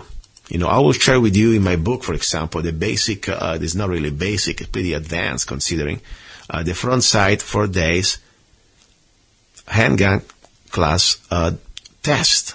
With just 25 rounds, you can perform a great test to see where you are. So you want to achieve, first of all, power. That means you want to carry as much gun as you can handle. So you want to train also with the same load normally you carry for self-defense. So don't go there train with a 22 and then you think you're carrying, for example, a 357 Magnum. That's not going to work. Then you want to also achieve speed. You want to be sure that you can be as fast as you can be to guarantee your hits. That's very important. Because, that's how do you achieve that? First of all, you must master the principles, the basic foundation. How to shoot straight. There's 3 secrets. I already talked about this in the past. They're not really secrets, but if you don't know them, they are secrets. Okay? Then you want to have your attitude. You want to train like you're fighting for your life. You want to visualize a real fight. This is not a drill. You must put some realism, or whatever, and some stress in every training. So don't train with the paper target like you have like a Olympionic shooting target. No. Put real faces, put real bodies, put real enemies. I'm not telling you to put the face of some politician or some other, but put these realistic targets, okay? And of course, check with your state laws, because I just found out, for example, that in some states, I guess they're illegal to put real body targets. So check it out. And then, of course, don't forget, never stop. When you're shooting in a training, and let's say you do something that you don't do it correctly, a presentation or something, you don't want to say, okay, 1 second, let me do it again, I didn't like it. No, you continue like you are in a real fight. If you train in a way that you think you're just a video game, you can reset the replay button or reset button, that's not going to work. You will perform the same way in real life. So always fight and train the same way. Final thing, don't forget, the gun is just an extension of your body and also your soul, in my opinion, to defend life. You are the weapon, not the gun. That's the most important thing I can share with you. Now, another thing, always from my book, when people say, oh, okay, I'm going to shoot you in the head, some bad person comes, shoot it to the head. You know what? We're not here to shoot to kill. We are here to shoot to save a life and to stop a threat. So it's something I'm going to talk probably more in details next time. But if you shoot to the head without justification, that's called assassination. Check it out. I'm not yet trying to give you legal advice. So normally what we do when we engage an adversary, an aggressor, that's what we do, a control pair in the center body mass, in the chest area. First of all, it's easier to hit. There are all the good organs there that they can be incapacitating the enemy, the adversary. But also the point, we want to stop the threat. We don't want to assassinate it. How can we justify when we have to shoot to the head? It exactly is not the head, but this the eye socket area. It's like a rectangular that goes around our eye, below our forehead, touching our nose. That's the soft spot. That's like almost, I don't care how big you are, anybody hit in that area is going to shut down immediately. Well, you can justify only that after you have already tried to stop your opponent with a control pair, and he doesn't go down. Maybe he's on drugs, maybe 600 pounds, who knows, maybe it's Hulk. Maybe he's a very dedicated opponent. Maybe he's wearing body armor. But you can justify, hey, I tried to stop with 2 rounds in the chest, he still kept charging me. And then at that point, you have to do the moral decision to do that, to stop the threat. And you go for the control pair, and you follow by shot, what you want to call headshot, whatever you want to call a failure to stop, to the head area. Then, of course, if you can justify that this person you already know has a body armor, or maybe shooting behind cover, and only the head is coming out, then you have a justification. So that's pretty much a little bit of an idea. And don't get me as a legal advisor, because I'm not a lawyer, I'm not an instructor, but I'm just sharing with you what I know. Now, ready for our number 3. Great guest, great lady, a U.S. Army captain that she's a very good-looking lady journalist, smart and good-looking and with a lot of courage. She has more balls than many men I know.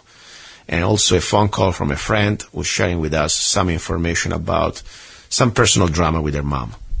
This is going to be the hour about love. Don't go away. You're listening to Love, Guns, and Freedom with luca-zanna. Have you ever met someone on an online dating site and thought, wow, this guy is perfect for me, or she is simply amazing, only to find out they were hiding a deep, dark secret? They plan to vote for Hillary. FreedomLovers.us was created for singles who want to exchange ideas and who love for freedom. People who are looking for solutions to create and defend freedom in the real world, and at the same time, getting that once-in-a-lifetime chance to find their true soulmate. Whether you are interested in meeting your soulmate, making new friends, networking, or hanging out with that like-minded liberty lover, visit FreedomLovers.us. It's the first free dating site and community. So patriots, don't waste your time with other dating sites. FreedomLovers.us is the place where like-minded singles really click. Here we go. You're listening to Love, Guns, and Freedom with luca-zanna on K-Talks 1340 AM and on United States to the FM network. This is the hour about love. I already told you, this show is open to everybody. And yes, I want to bring the guest. I want to try to inform with facts and news what's going on. But at the end, this is an opportunity for everybody to share their problems or their ideas or solutions or experiences. So I would like to remind you, if you want to be on the show, it's pretty simple. Most of the times, I do not broadcast live, so I need to record you during the week. So if you want to be on the show, just go to lovegunsfreedom.com. You go to the website, and you will see on the homepage there is my email. Send me an email, and I'll call you. And I invite you on the show. I welcome you. Just stay on topic. You know, the topics are very simple. It's about freedom. It's about justice. It's about against corruption. It's about guns, love, compassion. That's what we talk about here, okay? So I don't want to hear about football or other stuff. There are other shows do that better, okay? Anyway, now I have a friend who lives also in Golden Valley that I know for many years that he wanted to share with me some sad story. And I tell you, the problem is this is not just his personal story. This could become also one day your personal story. If you ever make it to be old, you realize pretty soon that you are in this new society, in this society that we're living right now. We are pretty much brainwashed or educated, if you want to use this word, that we are this completely like a tool, like something that you can throw away, like a pair of old shoes. Unfortunately, there is no more respect for the elderly. There is no more respect for older people. It starts from the family. You will see the younger, they're being brainwashed that if you're old, you gotta die. You're taking too much space. You're taking more resources. But this is not just because it's the new generation. Unfortunately, this is a plan, in my opinion, comes up from the government that we already know that is part of controlled by the elite. They don't want any more old people. So much that we see now that Obamacare, you know, like in Italy, like in Europe, if you're over 60, you don't have access anymore to all the facilities and the type of care that you should have. And they're out there, you know, brainwash new generation students from the university that they say, you know, we gotta die so the planet can survive. And so going on. Now, more specifically, I really see that for what I'm listening here, and I'll bring you my friend, his name is Alan Aldechico from Golden Valley, Arizona. He will share his story about his mom, who is an elderly lady, unfortunately had some health problem. And let me tell you why you should pay attention to this. Because unfortunately, you better start to have a plan for when you become old, because we're going to face pretty much the same story, if not worse. And unfortunately, you know, if you don't have a family behind, it's going to be even much worse. At least this woman has a son who's trying to take care of her. Hey, Al, are you there? Yes, I'm here. Okay, Al, very good, man. I would like to give you the floor. If you can please explain with your own words exactly what happened. And I want to remind, of course, I'm here. I know you very well, but maybe the listeners don't know you, So this is your opinion. This is your version of the story. And I wish that if there was the other side would like to be on the show, I would welcome him on the show. And I may also call him if I can, because I want to give on both sides the same opportunity to share. I know you very well. I know you are an honest guy. At least, you don't need to, you call me because you want to share something that you think you're very concerned. So I give you the floor. I shut up. Please talk about this dramatic situation about your mom. Go ahead. Okay, well, the situation today right now has to do with the Gardens nursing care and rehab facility. That's not where the story starts, but that's where it is right now. And what's happened is my mom has had some care that has been below what someone would expect in standards, as well as other people have, like leaving people in their feces. And just yesterday, one of the nurses came in, and instead of taking a directive from her boss or the computer screen, she asked a visitor, a complete stranger, that went to visit, asked her, does this patient get pills or are they crushed up? And the woman said, no, last I heard from the family, she cannot swallow. Well, she hasn't been swallowing since Christmas Eve when she had a stroke in Henderson. The reason she wound up in the Gardens is because there's no beds in Vegas that are really suitable if you care for your parents. So let me say this first. Gardens does a lot of things right, but they're doing a few things wrong, and they almost killed my mom yesterday. And that's what would have happened if they would have poured water down her throat with pills. They would have choked her to death. Then she would have aspirated. So, I can't tell people enough. If you have elderly people in any home, you better make sure somebody's watching everything, because there's a lot of things that go on over there that most people have no clue about. This is new to me. I'm learning a lot. Unfortunately, in August, my mom broke her femur, and it's been downhill from then. She's 90 years old now, and my father is a World War II veteran, Battle of the Bulge, and he's sitting over there watching this whole thing. I've called Adult Protective Services, so has the individual that witnessed the potential horrible mistake by the nurse, and, they're closed on the weekends, so is Department of Health, so there's not a lot of help on the weekends. So there's also no administration available at the nursing care facility on the weekends. Okay, can I ask you something? Anyway, where we are, I was kicked out. I was kicked out of there for questioning the nurse. Where is your mother exactly? In which facility, in which state, in which location, which town? Where is she exactly? Kingman, Arizona. It's called the Gardens Rehab and Care Center. Okay. This is like a public or private facility. How does it work? I'm sure it's private. It's a private facility, and they take Medicaid until you go into what's called private care, which is when they can no longer rehabilitate you. You go into what's called comfort care or hospice care. Mm-hmm.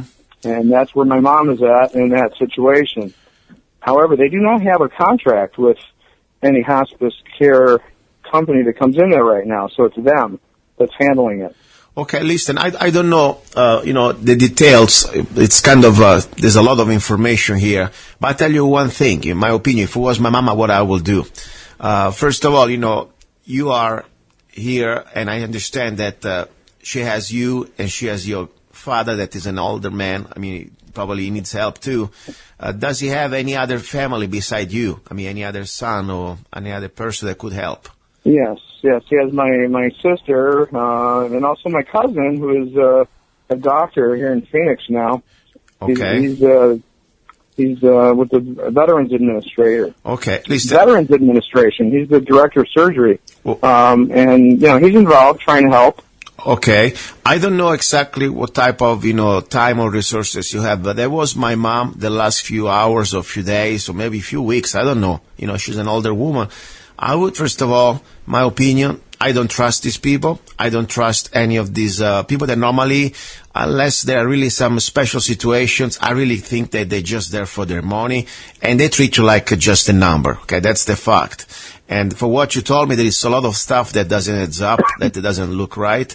I would bring her home, and I would get the family together, and I understand it takes a lot of physical effort, but this is the last few days of your mom or the last few months. I don't know. But I would days. No, it could be the last few hours, Luke. And then that's where we're at. That's what I'm saying. If I were you. Yeah, I can't get in there. The police threatened to arrest me if I step foot on the property for questioning the nurses. I can't go there. Okay, now your mama, she's kidnapped. What you tell me, she's yes, kidnapped. She is. Okay, now and they turned my father, who's 91, who hasn't made a medical decision about her in probably years, okay, because I've been handling it. They made him the power of attorney. I've been acting as that for many months. Listen, I'm no lawyer. So, they're playing some games here. I don't really haven't figured out everything that's going on. Alan, I am no lawyer. All I know that I would talk to your dad. If your dad, he has the power of attorney, I would say, Dad, we need to bring mom out right now. Number one, that's what I would do. Number two, when you go to these places, my personal humble tip, you must always have a video camera on you and you let it roll. Because unfortunately, they are liars. Unfortunately, they are deceivers. Unfortunately, I really think that some of these people, they have an agenda.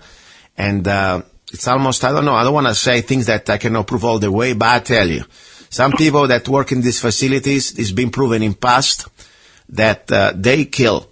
Okay, it's called. There've been many people. There've been nurses that have been arrested lately because they were killing people. Okay, I don't know if this is the case. All I know that I wouldn't leave my mother there 1 hour. And I have to. It's very difficult right now to get her out of there. Okay, what is it about your dad? Your dad may be old, but he still. has dementia. Okay. And it's like asking the person that can't properly make decisions. Now, there is other family members around that are hopefully going to help him make a change. Listen, if your father has the power of attorney legally, that's what it counts. The rest, it doesn't count. I would get you and your sister or anybody else. You say, Father, now you give us a power of attorney. You go to a notary and you put it down. And then you get witnesses and you go there. Maybe you can send your sister or anybody else. And you bring your mother out with the power of attorney. If somebody comes, I agree. I want her out, but I'm not getting any cooperation from anybody, and I'm they've unfortunately decided that you need to talk to your father. You need to talk to your father. If he's your father has the power of attorney over your mother, not you. I understand. He's the one. You can scream and yell all you want. By the end of the day, you know very well the moment you go there, if you don't have a power of attorney, they don't even want to talk to you. So that's what I would do if I were you, if I were in your situation. Talk to your dad. Maybe you don't want to talk alone. Talk with your sister. Again, we're talking about hours here, Luca. I understand. She's probably going to be gone within hours, and the police have stated that if I set foot on the property, I will be arrested. I'm sorry. I really am. And I hope maybe there's something better is going to happen. What is your father right now? Well, hopefully this will educate people about what's going on at this place and many others. And listen. This is not about me. This is about placing the focus on a family member because they express legitimate concerns about their family member. So I agree. That's how it goes. You make a complaint and they kick you out. They don't necessarily deal with the complaint properly. I agree. If I can also, we can learn from this. I say two things at least. First of all, if you have a family support and you see that your elderly person, your mom or your grandmom or whoever she is or is, don't bring it to these facilities. They've been for us when we were babies. They were changing our diapers. Maybe it's time now we do it to them. Okay. And that's I would like to do that if it was me in every way I can. But I understand sometimes people, family, you work, you don't have all the support you need. But if you have to go to these places, go prepared and have all the documents you need, have the power of attorney you need, and more important, have witnesses and have a video camera always on you. Because I tell you, there are some evil people out there that they would lie and they would try to put you in trouble. And unfortunately, the police, they come and they see nothing. They don't know you. They just look, okay, who has the power of attorney? That person. You don't have it. You must leave. And if you talk too loud, you're going only trespassing. You're also resisting. So it's so sad. You got to really control yourself. Video cameras, avoid these places as the plague. Keep them home. Now, meanwhile, I hope that today, we are recording this. It's not exactly, it's happening in real time, but if you have a chance to get hold of your father and in a real time, try to get this power of attorney that at least, in America, in Arizona, it's so simple to go to a notary, okay? It's free. You can do it probably in few minutes if you have access to an attorney, to a notary. With the paperwork, get your witness, get you anybody of your family, don't go alone, and with that one, and the video camera, you say, I want my mother out. Otherwise, I will call the cops, and I will charge you, and I will ask you that you are kidnapping my mother. That's what I will do. But without power of attorney, I wouldn't move anywhere. And at that point, if you have a power of attorney and they completely try to mess with you, I will sue them too. There are enough attorneys out there. Well, I had power of attorney, Luca. They decided, goodbye. We're going to call the cops, and you're leaving, and now we're giving it to your 91-year-old father. Okay, they cannot do that. Listen, I'm no lawyer, but if you have a power of attorney that is written, notarize it, and it's in your name, you are. Well, I also filed a police report, too. So I told the police, I said, these are the people committing the crimes, not me questioning the welfare of my mother. I said, so maybe you should investigate that with the Adult Protective Services. Hopefully they will. Well, maybe we'll see the finest of Kingman Police Department on the job. Listen, maybe at this point, I think if you really have, and as I say, I believe what you're saying. I didn't see it. I don't know if it's done correctly. But if you have a real black and white power of attorney with your name, spell it out. You are the agent of this. You are the executioner of this situation. I've been signing all the medical papers over there since she's been there for the last 2 weeks. I understand. Because I have power of attorney. But you have it. You have it in writing, notarized according to the state of Arizona. Yeah. Okay. Yes, I do. Okay, yes. That's the most important thing. They have it, and I have it. So at that point, I would say I would definitely get a lawyer. And I would sue these bastards for starter. And something happens to your mom, I would press criminal charges. And I would start now with kidnapping. I would press charges with kidnapping. Because if you really tell me that you have the power of attorney, it's in writing, and they deny your right to have your mom contact, and more important, to bring her out of this facility, for me, that's kidnapping, number one. Okay? And anything happens now to her, they are responsible. So I would definitely start to get older with an attorney. And sometimes, I tell you, as much as I don't like attorneys, in some situations like that, you may find attorneys that they go on contingency. So again, it's the weekend, and I understand. Sunday. I understand. It's terrible. And honestly, she'll probably be gone within the next 2 days. I hope not. But tomorrow is Monday. No, that's the situation. I know. I'm so sad. Tomorrow is Monday. Tomorrow is Monday. I will get tomorrow morning, first thing, calling an attorney and explain the situation. That you have a power of attorney, and that they deny you your right to take care of your mom. Listen, meanwhile, I hope people learn from this. Yes. Because it can happen to anybody. Yes, I agree. Listen, I pray for your mom. I hope in a miracle it's going to be fine tomorrow, and I hope you can get hold of somebody. Keep me posted. I really want to know more, because this is disturbing all the way, okay? Yeah. Thanks, Luca. Thank you.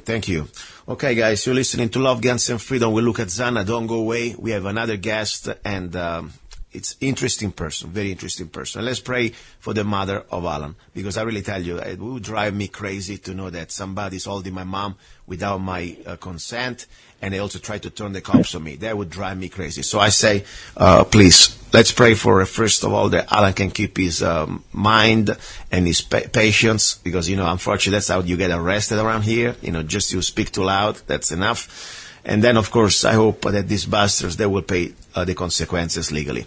Okay, don't go away. You're listening to Love, Guns, and Freedom with Luca-Zanna. He's a songwriter, a poet, a rifleman. I'm not afraid. And a constitutional activist. I'm not afraid. Italian by birth.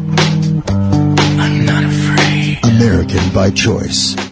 Gianluca Zanna. I'm not afraid. And his new CD, Love, Guns, and Freedom.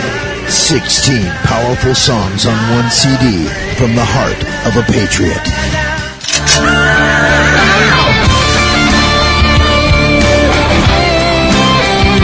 For download or to order the CD, go to www.lovegunsfreedom.com. That's www.lovegunsfreedom.com. Lyrics for your mind, music for your heart. Gianluca Zanna's new CD, love, guns, and freedom. You're listening to Love, Guns, and Freedom with luca-zanna on K-Talks 1340 AM and on United States.FM network. This is the hour about love.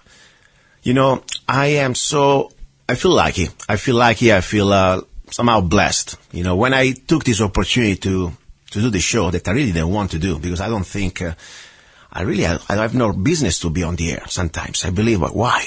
People can't even understand me, can they? But somehow, I'm almost 2 years now doing this, and I wanted to say, okay, they didn't throw me out yet, and people are listening, and I see I get more and more listeners, especially from Europe.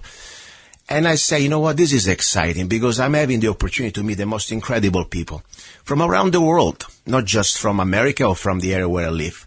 But now, in this specific case today, I wanted to share a story about a woman who I met on Facebook. And, as I said, Facebook can be used in a professional way, in a constructive way, to find like-minded people, to help each other in learning from each other, and also to be inspired from each other. I really believe that.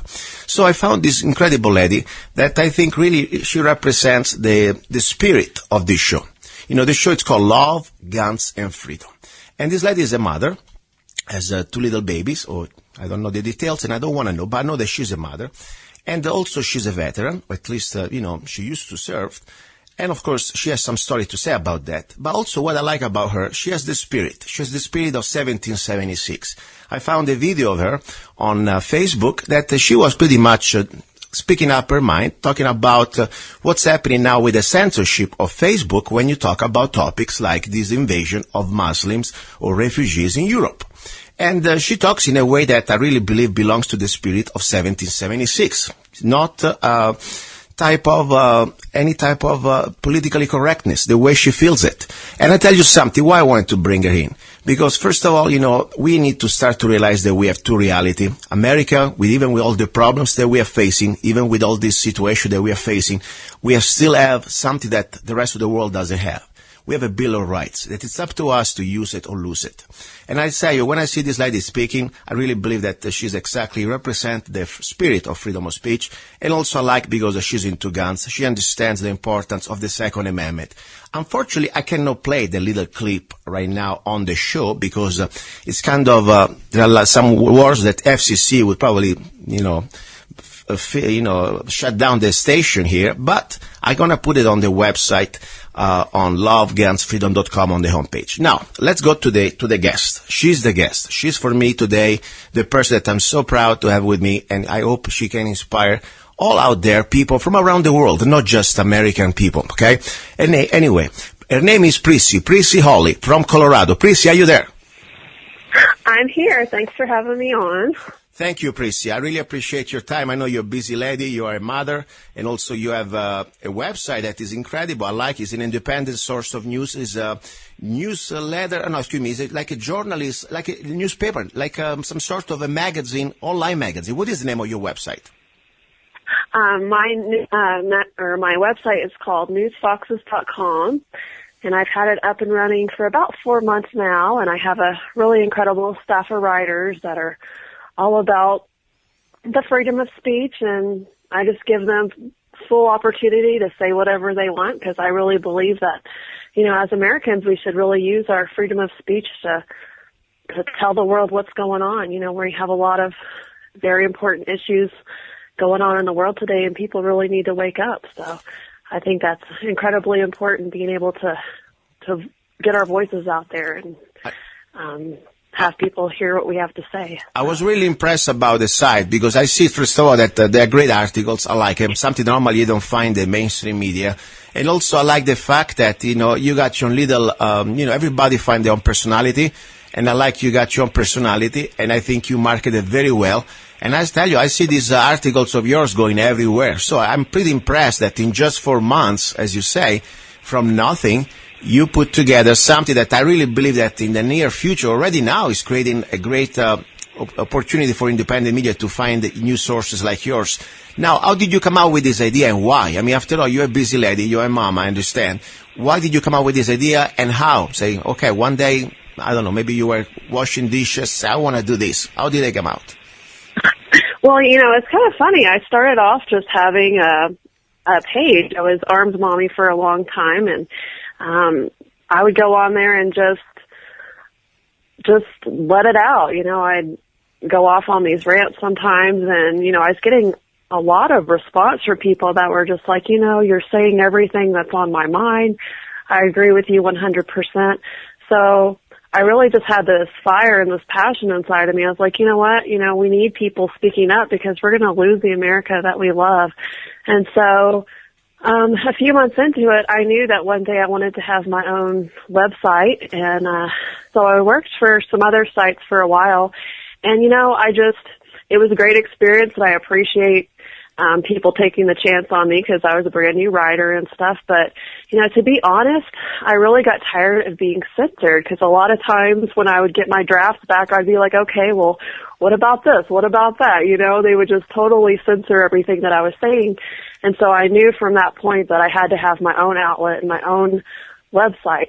And so that's the one thing that I've promised my writers at newsfoxes.com. You'll always be able to have freedom of speech. As a veteran, I fought for the rights for the First Amendment, and I just think it's really, really important that people are able to say what's on their mind, Yes. as Americans, and why we still can. Exactly. There's so many countries that aren't able to do that. Exactly. And, and this is very true because I tell you, it's, rights are like a muscle, or you use them or you lose them. And speaking about muscle, I was pretty shocked. I saw a video of you. You do some sort of crossfitting, I guess, what is called, and you were working with a tire that I think it was 300 pounds tire, something like that. Yeah, I finally got where I could flip over a 300-pound tire. I'm really big into CrossFit and staying physically fit. That's another passion of mine. It's pretty amazing. That's why I say, I tell you, if I had to idealize a woman, honestly, I don't care which woman. In general, a woman who wants to protect her children and, of course, defend their freedom and be part of, especially in America. I really believe when I was in Italy, I had to idealize a woman like represented the American spirit. I've idealized somebody like you. Somebody who's not afraid to speak your mind, somebody that is ready to, of course, to exercise your rights. At the same time, you have your motherly instinct to protect your family and not just with words, but also with yourself. And I tell you, this is amazing because I realize more and more, looking and witnessing what's happening in Europe right now. And I feel sorry for them. I am from there too. I was born in Italy. I came from Italy. And I see now all this invasion and people, they have no rights, not even to speak up. Forget about defending themselves. In Germany now, for example, the women, they are afraid even to go out for carnival. There is a sort of Halloween, Italian version, European version is in February, carnival. And they all used to have fun and mask and do things like in a society, like, you don't feel like for your life. Now they are all living in fear and they don't even go out anymore. So I tell you, we have something that we need to start to spread out in this country, that we are next if we don't stop them. And it's more important if we don't freeze, because they want us to freeze politically correctness. Like, for example, now, very well, Facebook, your little video that you put out. Tell us a little bit about what's going on with Facebook and censorship, without, of course, using the language that you use in your... Okay, yeah, I'll give you the PG version of what I said. Basically, Facebook has just launched a $1.9 million campaign called the Initiative for Civil Courage, and Mark Zuckerberg is working alongside German officials, especially Chancellor Merkel, and they are silencing people over there from speaking out, and now Facebook is forming a task force. And anything that they deem to be like xenophobic, bigoted, or hate speech, or anti-refugee, basically anything that's where people are speaking out against refugees, those posts are going to be deleted from Facebook now. You may have seen this one girl, that her name was Bibi Wilhelm, and she's a 16-year-old girl from Germany, and she actually posted a video speaking out against what was going on in her country, and she got a Facebook ban. So, that's a perfect example of how they're cracking down on these people. So it's really sad. Yes. Did you get your video? By the way, I really like it a lot. I'm going to put it, as I said, again on lovegunsfreedom.com on the homepage, and I want everybody to see it, because the point is, Facebook guys and girls, they need us. That's the bottom line. Without us, their shares and their shareholders, they are worth nothing. So the point is, I would like really to start to do an initiative. If they want to ban, they need to ban us all. The moment that they understand that there is a good dent of the population, that we're not going to put up with this sort of politically correctness slavery, and we're all going to exercise our right, they're going to lose a big chunk of people. I hope every one of us, maybe you can watch your video and get an inspiration. It doesn't take much. You say what you want, everybody say what they're feeling, but let's find a way to irritate Facebook all the way and to be banned. Because at the end of the day, honestly, my life will still keep going with or without Facebook. But if millions of us, we're going to be banned, Facebook's going to have a different reality. It's going to be a different type of, also profit for them. Anyway, so listen, I want to ask you something. First of all, you said that you serve in the army, or which branch? I'm not sure. I was in the Army for 8 years. Wow, 8 years. And I deployed to Iraq from 2008 to 2009. I was at Camp Bucca, and I was actually the compound commander. I was in charge for the detention facility that housed the worst of the worst Iraqi detainees. Wow. We had it was some really, really bad dudes. So I was in charge of the Supermax compound. There's about 900 of them. So I got a up close and personal experience with Islam for sure. I mean, these guys are the worst of the worst. I have a question for you. First of all, interesting, and I'm not trying to pick on you, okay, or try to, it's a normal question. You look like a very good looking lady, and how the heck, I know that you got probably your passion or whatever, but you could do many other things before joining the army. I mean, you could be a model, or I don't know, you could do many other things. And you joined the army. There was any special reason why? I mean, that's a tough job, especially, many women like yourself looking like you that could become models or other things. Why did you do that? Oh, thank you. Actually, they offered me a ROTC scholarship. I'd always have to walk by this one recruiter on my way to my calculus class, so he just kept asking me to come in and check it out, and I always thought it would be a really neat experience to serve in the military, so when they offered to pay for all of my college, I was like, heck yeah, let's do it. So Okay, so you went there, I understand that, and, it's tough because, if you want to start a family, I think, especially when you live, what type of, you were a regular soldier or you became officer? What did you do? I mean, how did you? Yeah, I was an officer, and I was actually a company commander for almost 3 years. So okay. It was a really great experience. I had a lot of soldiers underneath me, and I really got to instill in them the value of the Constitution, and I really wanted to make sure that they understood that the oath that they took was, to support and defend us against both domestic terrorists too, in addition to foreign terrorists. Question. Why did you leave? I mean, you spent 8 years there, and then you told me that somehow, I read on your Facebook that you were disappointed or something happened and you left. Why? What happened? To be honest, I could not serve another day under Obama. It's just like every single day it was just more and more BS.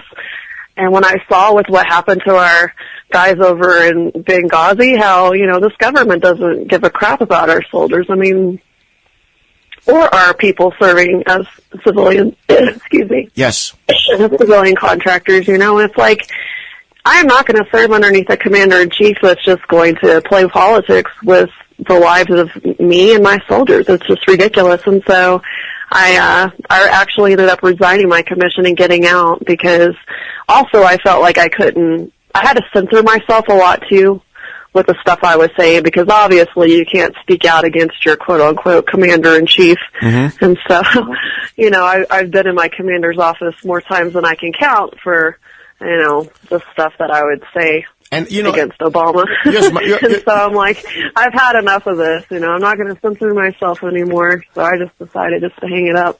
I understand what you're feeling because I don't know if probably you heard me now the show. I had on my show a few months ago, the father of a very famous soldier, for me is one of my heroes, is Michael New.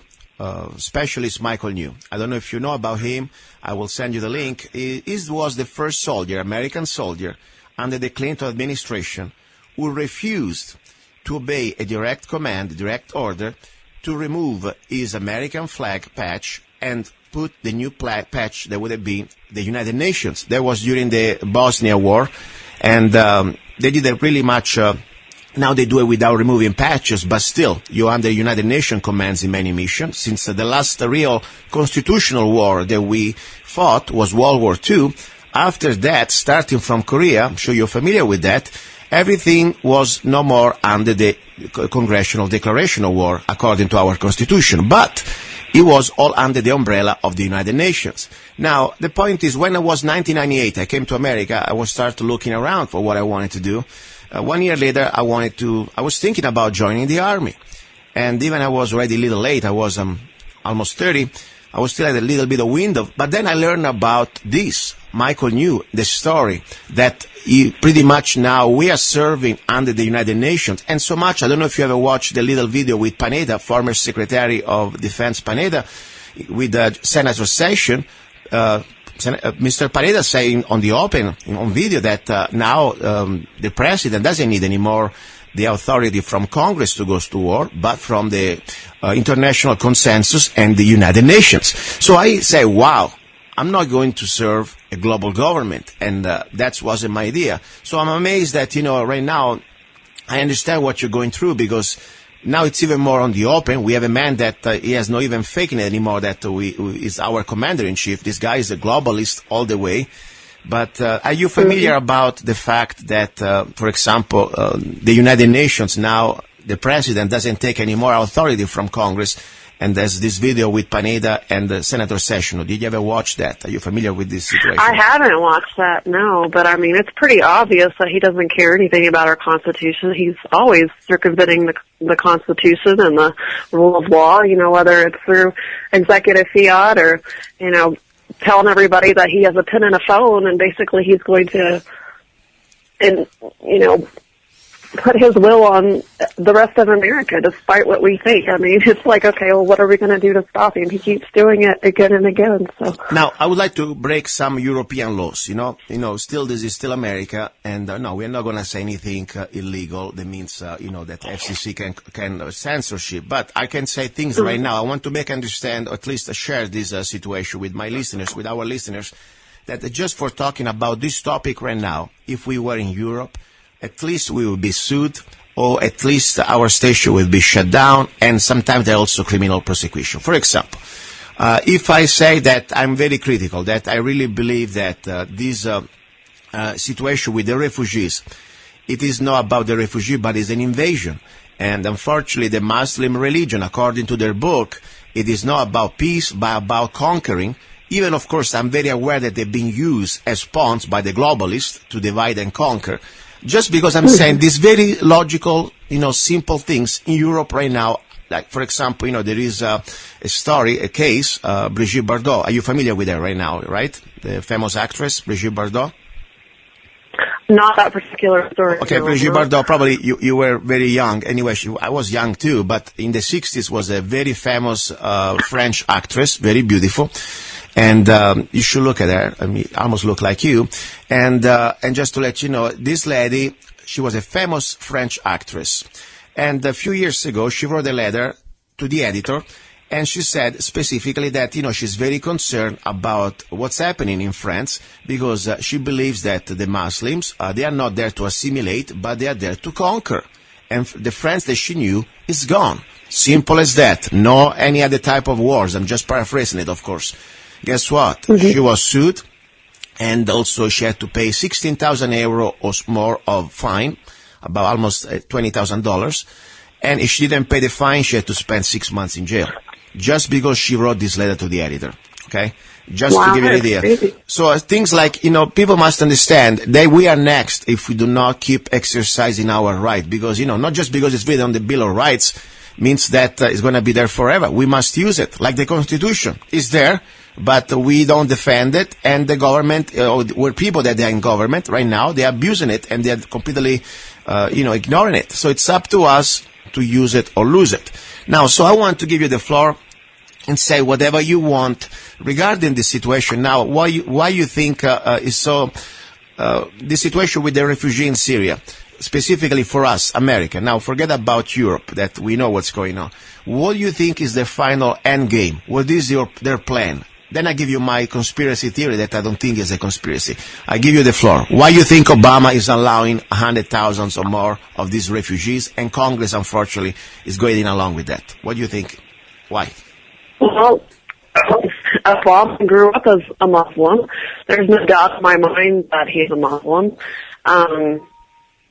I mean, if you look at every single action, I mean, the only time that he ever took up for any soldier in our military was the deserter, Bo Bergdahl, who was a traitor and deserted his unit. I mean, that speaks volumes about Obama and where he stands, when the only person that he ever went to bat for is the deserter that the Islamist converter. So, I mean, there's no doubt in my mind which side Obama's on, and I think that the end goal, is to turn America into an Islamic nation. And that's what I think it is. I think he's part of this whole plan for a global caliphate. And, you know, bringing all these people over, it sucks jihad, because what they do is they have a long-term plan. You know, it might not happen in our generation, but their plan is to basically outbreed everybody and to keep on having babies, to rape the women over there. I mean, if you see what's going on in Europe, I mean, they're having babies like bunnies, and they're raping the women, and I think eventually, you know, they're just going to have to comply with Sharia law, because there's going to be so many Muslims that outnumber everybody else. But I think the issue with bringing that to America, the thing that they're not counting on is that we're armed here, and we do have rights that people in Europe don't have. So I think it's going to be a lot harder for their plans to come to fruition.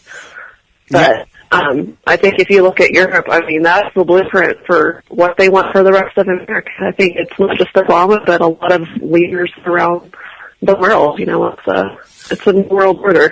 Yes, I can get all conspiracy on you, but no, it's not. That's what I believe. It's not a conspiracy. Unfortunately, you know, for people may believe that is a conspiracy, but it's a fact, and there have been books wrote about it.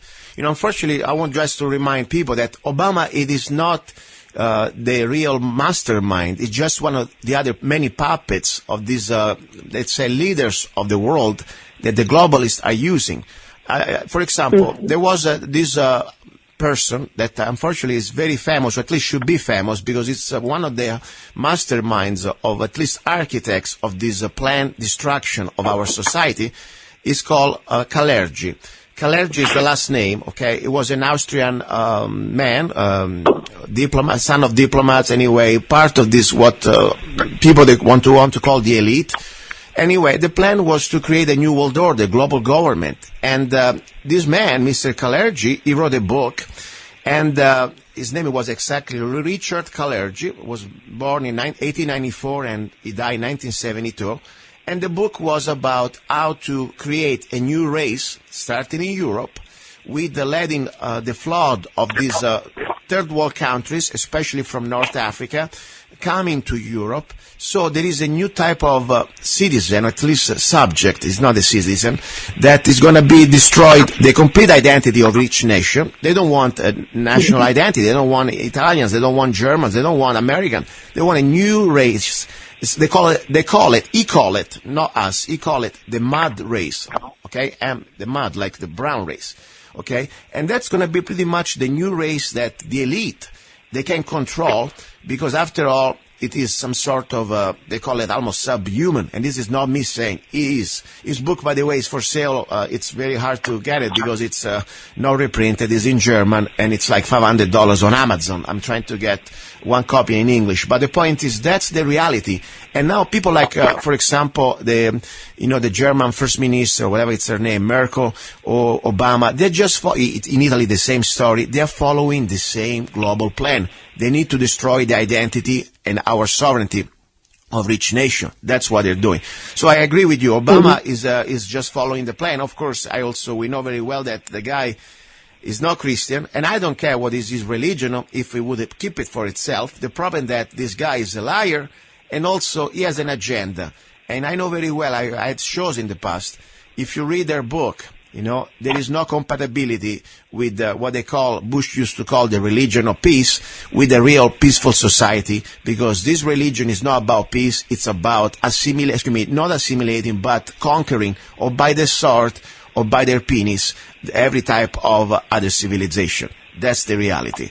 So I agree. We need to stick together. We need to stand up together. That's why I want to have you on the show, because I think you can inspire many other people, not just in America, but also I hope in Europe, women. I understand that they have different reality. They don't have a First Amendment. They don't have a Second Amendment, but they're still human beings. And I hope they can unite and start to peacefully revolt against the corrupted, bought out governments. That's my really prayer. Now, talking about the Second Amendment, I said that you represent for me the spirit of the show. You got the love part, you are a mother, you love your children, and of course, you are also the spirit of freedom. You're not afraid to speak up your mind. You go out there and you do things. Now, also, I like the part of guns. You are a veteran, so you train at least with basic situation. You got your rifle, and you qualify for that. You did your camp. I like also to ask you, now, you as a woman today, as an American, and the Second Amendment, you live in Colorado, for example, right? What's going on now in Colorado, first of all, with the new gun laws? I heard that there are some magazine restriction, went down to 15 rounds. Is it still up, that law, right now? I know that they were trying to do something with the magazine, like the restrictions on how much you could carry, but they ended up recalling one of the people that was trying to ram that through. Okay. I'll have to look and see what's going on with it. I'm honestly not up to date exactly with the latest, but I heard they did recall one of the main people that was trying to do the ban on. I think they did. They passed that ban for the magazine. I'm not here to give legal advices to the listeners, but check it out. But regardless, the point is, when you were in the Army, your rifle, I guess, was the M16, right? The one you qualify with? Yeah, I carried an M9 while I was deployed. So I got really familiar with a pistol and stuff, but, I qualified with a M9 and an M4. M4 is like an M16. It's just the newer version. It's just a little bit shorter. Yes. So I qualified with both those weapons. So okay, good. Yeah, I got a lot of range time and stuff, so now I carry my gun with me wherever I go. Okay. So your Beretta is was the gun that you were having when you were serving the Army, and you feel familiar with that. You still carry the Beretta? You still like a Beretta? I have a Glock, and then I have a .357 Magnum. Okay. And I'm looking to get something new, actually, something maybe a little bit smaller that I could carry, like a holster.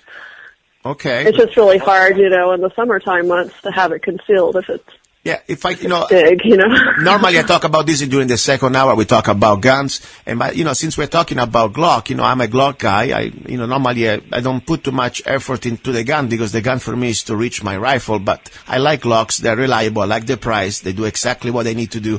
If you carry a Glock, if you have a Glock now, you have like a 17 in 9mm. What do you have exactly, if I can ask you, if it's not too personal? I have a 1911, and then my .357 is just like a little snub nose. Okay. One. If I could suggest your gun, then normally I think, it's now also, by the way, became the new official gun for Navy SEAL, but they switched from the SIG, to the Glock. It's called the Glock 19.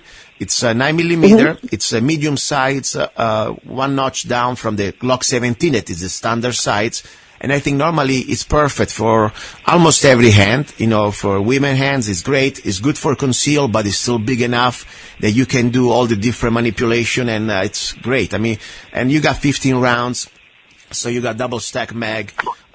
If I could just, have a gun talk with a woman or with a lady or about it, and since you like Glocks, I would say Glock 19, it's the gun to go. And you got 9mm that they are everywhere, and they are affordable, and you can get now very good 9mm for defense that you can really stock up on those.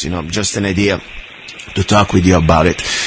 Listen, I want to say, I'm really excited. I want to say to the listeners why I wanted to bring you up, because I say now it's up to us, every one of us. When people say, hey, I'm just a mom, or I'm just a regular guy, we are regular people, okay? I'm a regular guy. I have an accent. Sometimes my English sucks, okay? And I'm here. I'm trying to do my best. This is not my job. I do it as an act of love. I'm on the show every Sunday. Takes me a lot of time on my energy, but I do it because if I have this opportunity, even to reach out one more person out there that I can wake up and get together and unite against these enemies that we are facing, it's my duty. So I say, look at this lady.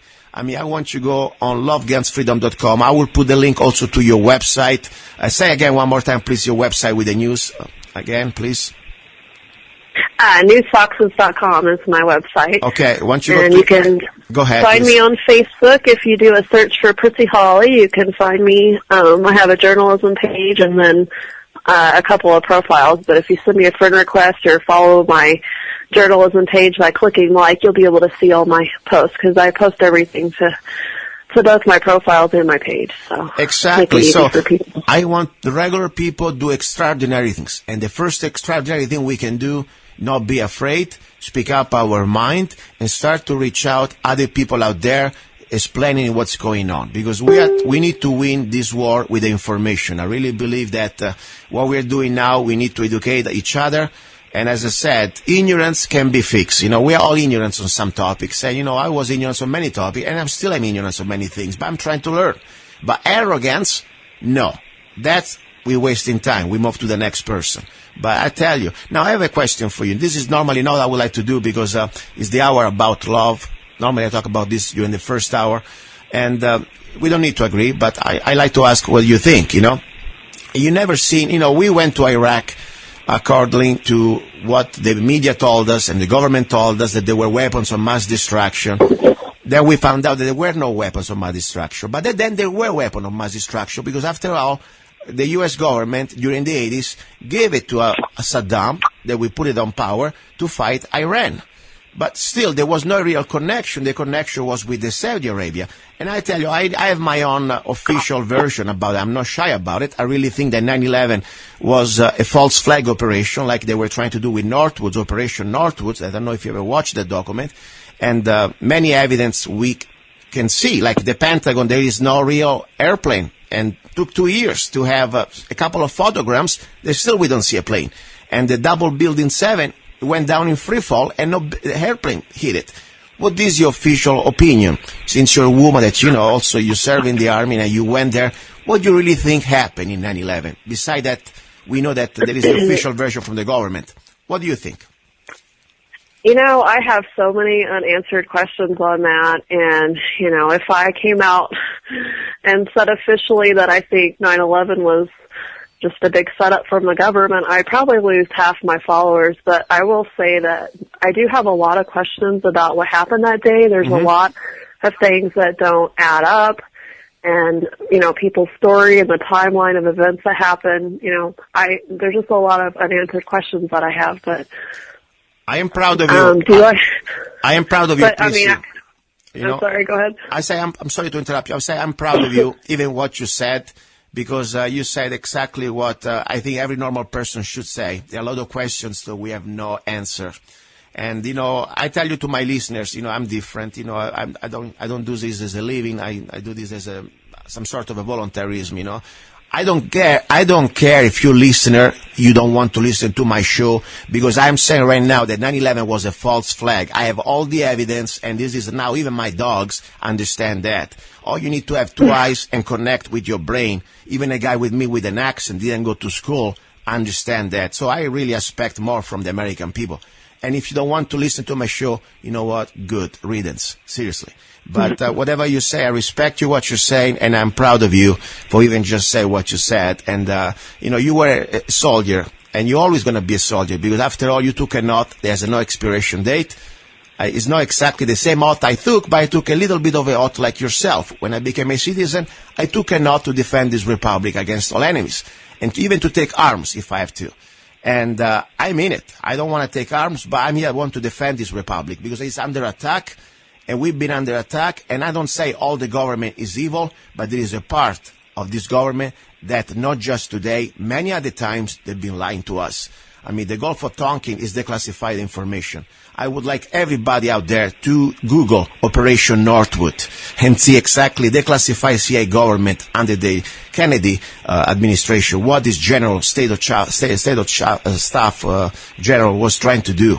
I mean, there is so much. We need to wake up. I know the truth sometimes hurts. And I tell you, I want to give you the floor. I talk too much sometimes. Please, I give you the floor. Whatever you want to say, you got 3 minutes. I give you the floor. I shut up.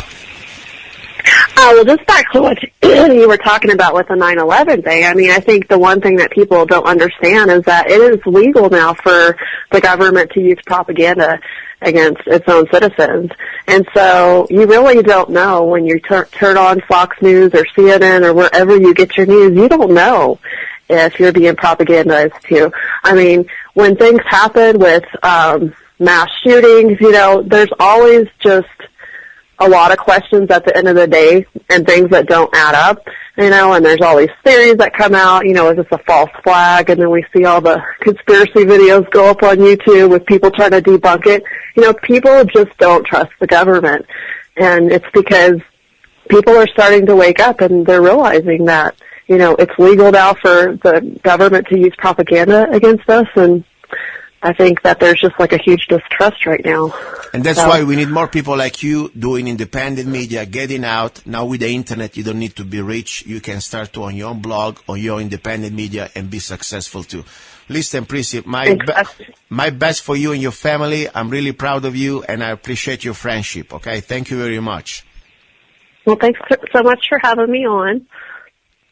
Thank you, and I want to dedicate a song for you, and I want to dedicate this song to every woman out there who's not afraid to stand up for freedom and for your family. You've been listening to Love, Guns, and Freedom with luca-zanna. God's willing, I'll talk to you next Sunday.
Never gonna cry.